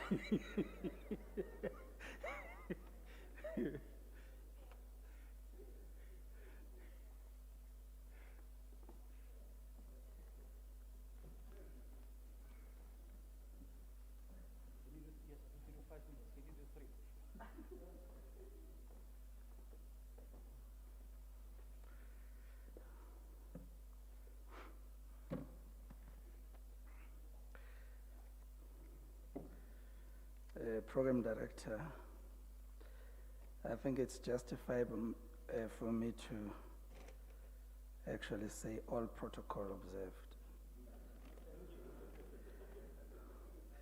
And in the light of the challenges of time, it's an honor and privilege for us in the Department of Higher Education and Training to participate in a dialogue of this nature. I think that I bring to this conversation not only my own views, but that of the system and a few of my colleagues that I have exchanged a few ideas around this, and I feel that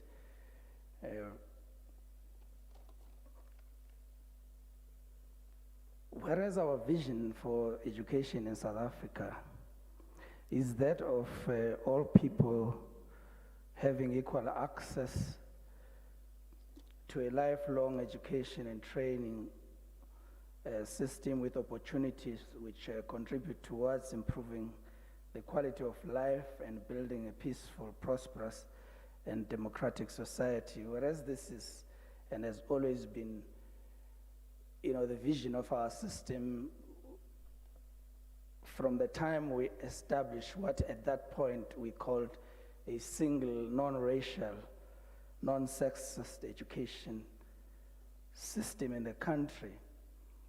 We are today reminded that the DNA of the problems that we're trying to resolve with that type of a system runs through a number of issues which are embodied in the personalities of the giants that we are discussing in about today, Mama Charlotte Mannya-Maxeke and W.E.B. Du Bois. we are, as the Department of Higher Education, needing to begin now a program that will have to look into how we develop a much more seamless system, that integrate not only the values, as we have articulated in our policies, but also the multiple identities that our people, our students, our teachers, our lecturers in our institutions bring into institutions of learning, the subjectivities of each one of them as they bring these into institutions, and how we embed the pillars of our policies in all of this to ensure that we strengthen the system of education that we've been building over the number of years. I take this opportunity to thank the panelists for their contribution in the conversation. It is very clear to me that the contribution that you have made is drawn from many years of experience in dealing with the issues of education for social justice, education for transformation. It is very clear also that these are influenced by the challenges that we are confronted with nowadays. One of each of which is the whole issue of access to education, the whole issue of success, of our students in the institutions. It is clear to us that we need to work harder to making sure that those ideas that we've articulated in our policies are translated into action that will seek to transform our education systems and ensure that the overriding goals of policy enable individuals to value, have access to, and succeed in the system that we have established.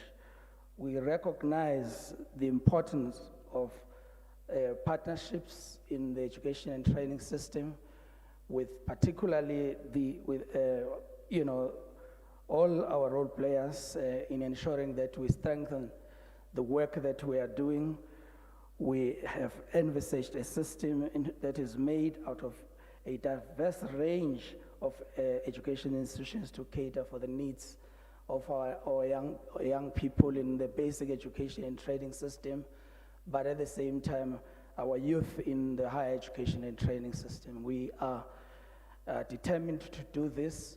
We look forward for the opportunity to engage and support platforms of this nature, so that at the end of the day, collectively, we realize the vision, and we realize and we continue on the work that already has been done by giants, such as that of the stalwarts in the dialogue today. Thank you very much for the opportunity. We wish we could have more time, but we appreciate the contribution that has been made. It has inspired us, and we believe that from here on, we will be able to strengthen our effort towards better quality education for all.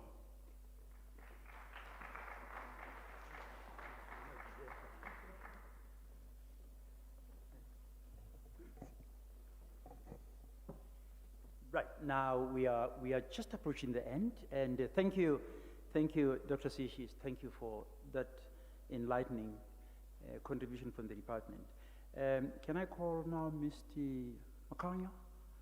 Tula Caesar Makanya? Oh. They don't seem to be sure when I'm calling them. This is time for the... There are so many Makanyas here, I know. No. Okay. So is it for the guests? Yeah. Okay. Ma'am Vice Chancellor? Apparently there is a hymn la ukuthi uzawuzala. Sithatha ama hymn la. Yeah. Thank you. Yeah. No, I have to listen. Now,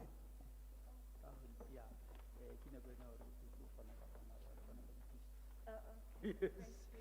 And it's just a token of appreciation. Yeah. It's a token of appreciation. Can I quickly then call upon Reverend Klaas? Is he still here? Yeah. Reverend Klaas?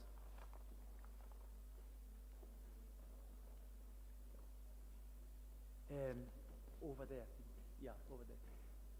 Reverend Klaas, has he left?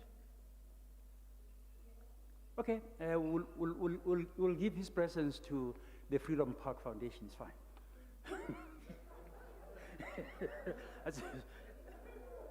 Yeah, and next up is Miss Dr. Musa Sorombe. No. Where are these people? Oh, I was going to be gutted.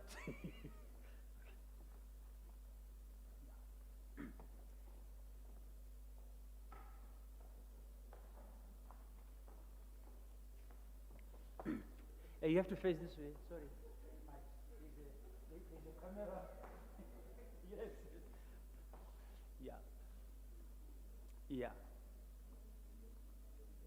Right. Photo done. Thank you.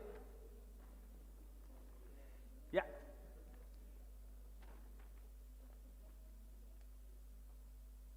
Miss, can you? Oh, it's still photo time. I will now. What's wrong with your camera? Kosyame.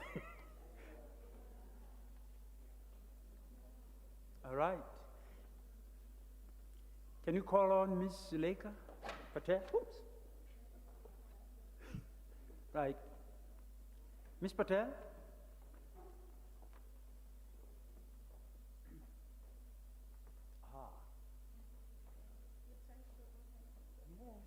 Yeah, I can see that. And just get in between so that you can face the camera. Thank you.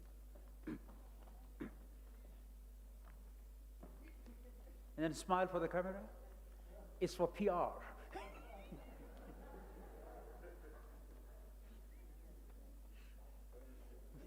Thank you.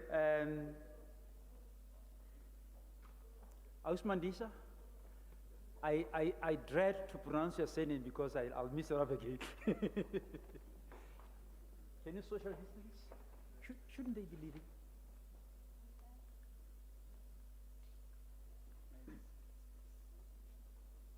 Up until the end. Thank you. COVID.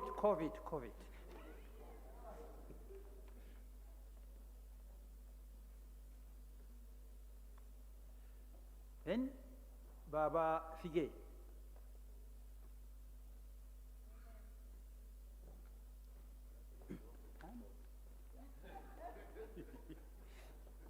This is our small and our bride, so that you come again.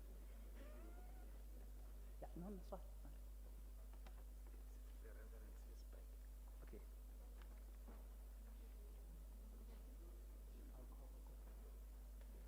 Can we then call upon Miss Portraiter?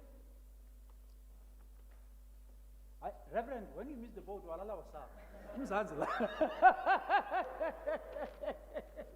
for the Reverend. Aye, iambile. This Timela says iambile. Says here bye.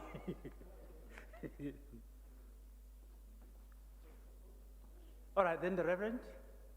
You see, I'm a man of God. I don't.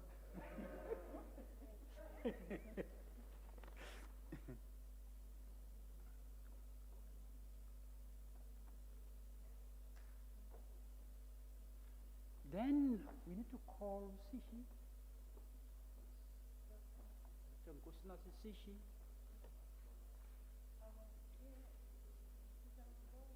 Yeah. The DG.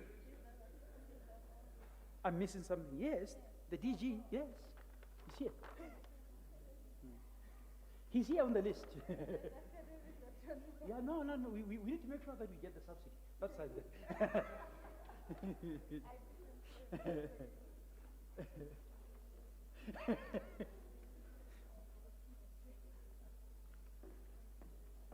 Now, guide us really to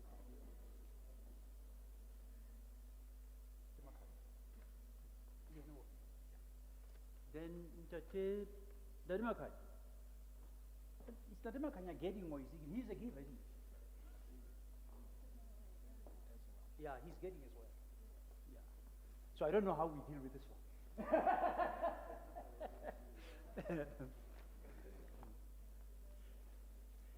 Right, now the photos are taken. It's okay. Now you are going to give to, yeah. It's your turn, yes.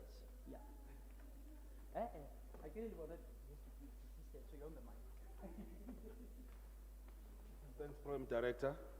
From our side also as an institute, just want to present our token of appreciation to our host, our special guest, and the panelists. We say thank you very much for participating, and this is the first dialogue we have between these two giants.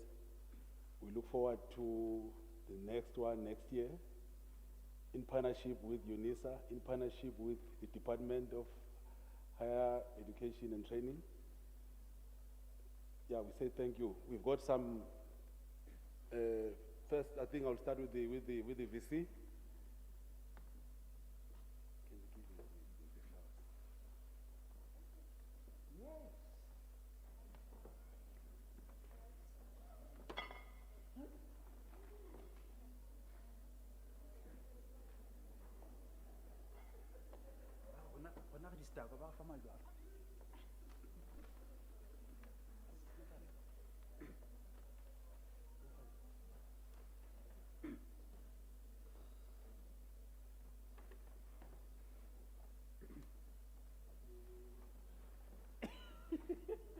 No, I think we should have a room in mind. No, it's fine. Yeah. Also the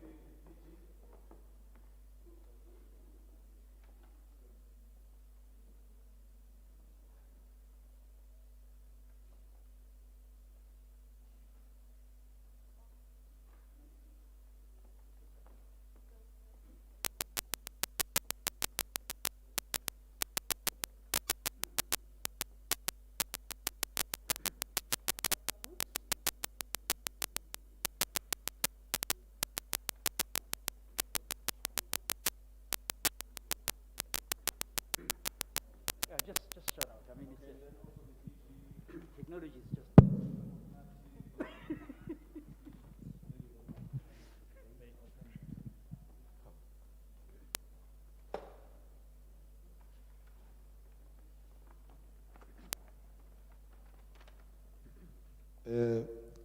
Reverend Class from the AME Church, thank you very much.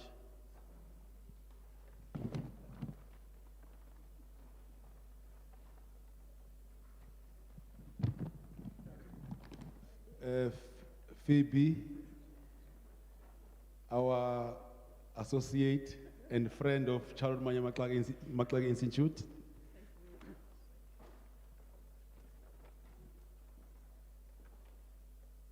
Prof, it's your turn now.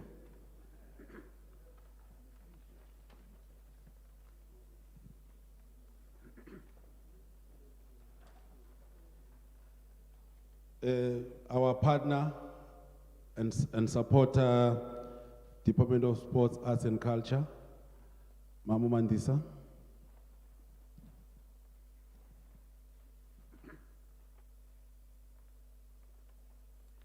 We're done.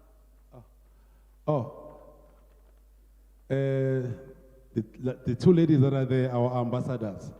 So they do have what we'll be giving our guests tonight. Thank you very much, good people. Maybe before, I would just to acknowledge some few people.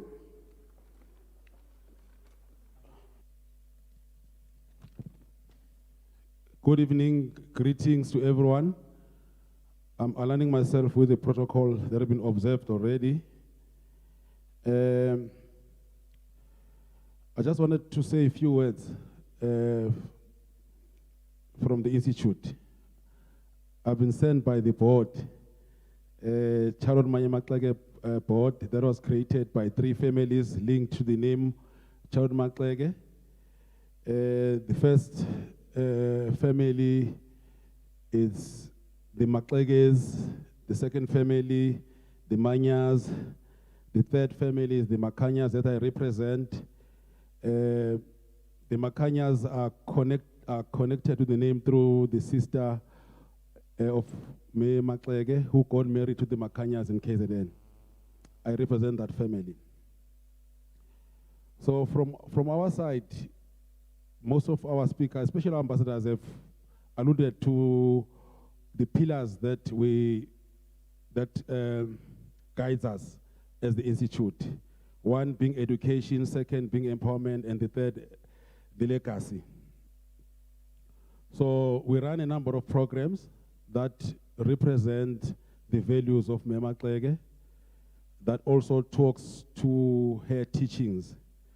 One being the literacy campaign called Education is Our Heritage, Reading is Our Superpower. We've done a lot around the country, especially we're linking it with our national days. The last event we had was on the 24th of September, where we had a partnership with the National Assembly, and we had an event hosted by them. Also, we donated some books to some schools in that area, Cape Town. We also have a program that is called Seed to Retail. It's an agriculture program, farming. We run a farming skills program. We also work with a number of areas that are connected to the name, from Kliptown, Hellas Home, to other areas. We launched this program on the 7th of April this year in Eastern Cape at a place of birth in Fort Beaufort. So we do run this program where it's more of encouraging people to feed themselves, but also extending to commercial farming at a small scale. We have done a number of programs around leadership training. We partnered the school that produced CNC machining in Soweto on the 16th of June in honor of these young men, where we train their RCL leadership at the school. We also host a number of annual events. Like recently we had Bringing Up Women of First Awards, where we honor women of first in different spheres, but also trying to elevate the contribution of women in our society. In December, we'll have what we call a Mother of All Golf Days. We extend invitation to UNISA. We know that UNISA got some golfers to also participate in our Mother of All Golf Days in the year of Mannya-Maxeke. On the 10th of December at Ren Park Golf Club in Joburg. We also have what we call the Mothers of the Nations event, which will be on the 20th of November in Joburg, 4 ways, where we're highlighting the contributions of some women that have contributed to the betterment of our country, our continent, and the world. From the bottom of my heart, as the chair of the Institute, I would like to express our gratitude. Vice Chancellor, thanks very much for this successful event. And I've also mentioned this earlier on, that the team that we're working with from the university added value to this whole thing. I've never seen my team so happy this morning because of the connection they're having with the team from UNISA. We really appreciate. Department of Higher Education and Training, DG, we got our invitation last week. You responded positively. We really appreciate. We hope that this is just the beginning of this important journey with you. One of our programs, as our ambassador has alluded earlier on, that we want to establish a school. And one of the things that also will be a pillar of that school it's a higher education training for women in construction, in agriculture, and so forth. So we'll engage as time goes on around the issue of how best we can work together on that one. The executive management of the university and UNISA team, the College of Education led by our program director. Thank you very much, Professor Somadoda Figeni. I think I also have a board member here of CMMI, Mayor Olga Sema. Reverend Deboho Class, thanks very much, sir. President of the Women's Society, May Shogwe, and her husband, Mr. May Mosue, sorry. And her husband, Mr. Mosue, the HOD of Education in Gauteng. Thanks for coming to our event. Leadership, entire leadership of the AME Church. Special thanks to Ambassador of Eritrea. Thanks for coming to this event, sir. All dignitaries present tonight, members of the media, ladies and gentlemen, thank you very much for you to be part. Thanks for you to be part of this event. We look forward to other engagements which will guide us and also inspire us in the near future. Thank you very much.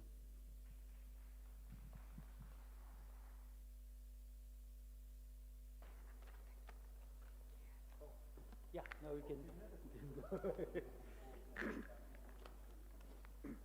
And while they're taking a photo, is there a photo? There's a group photo. While they're taking a photo, mine is just here. We had a wonderful event, and let's go home and drive safely. Let's respect the protocol.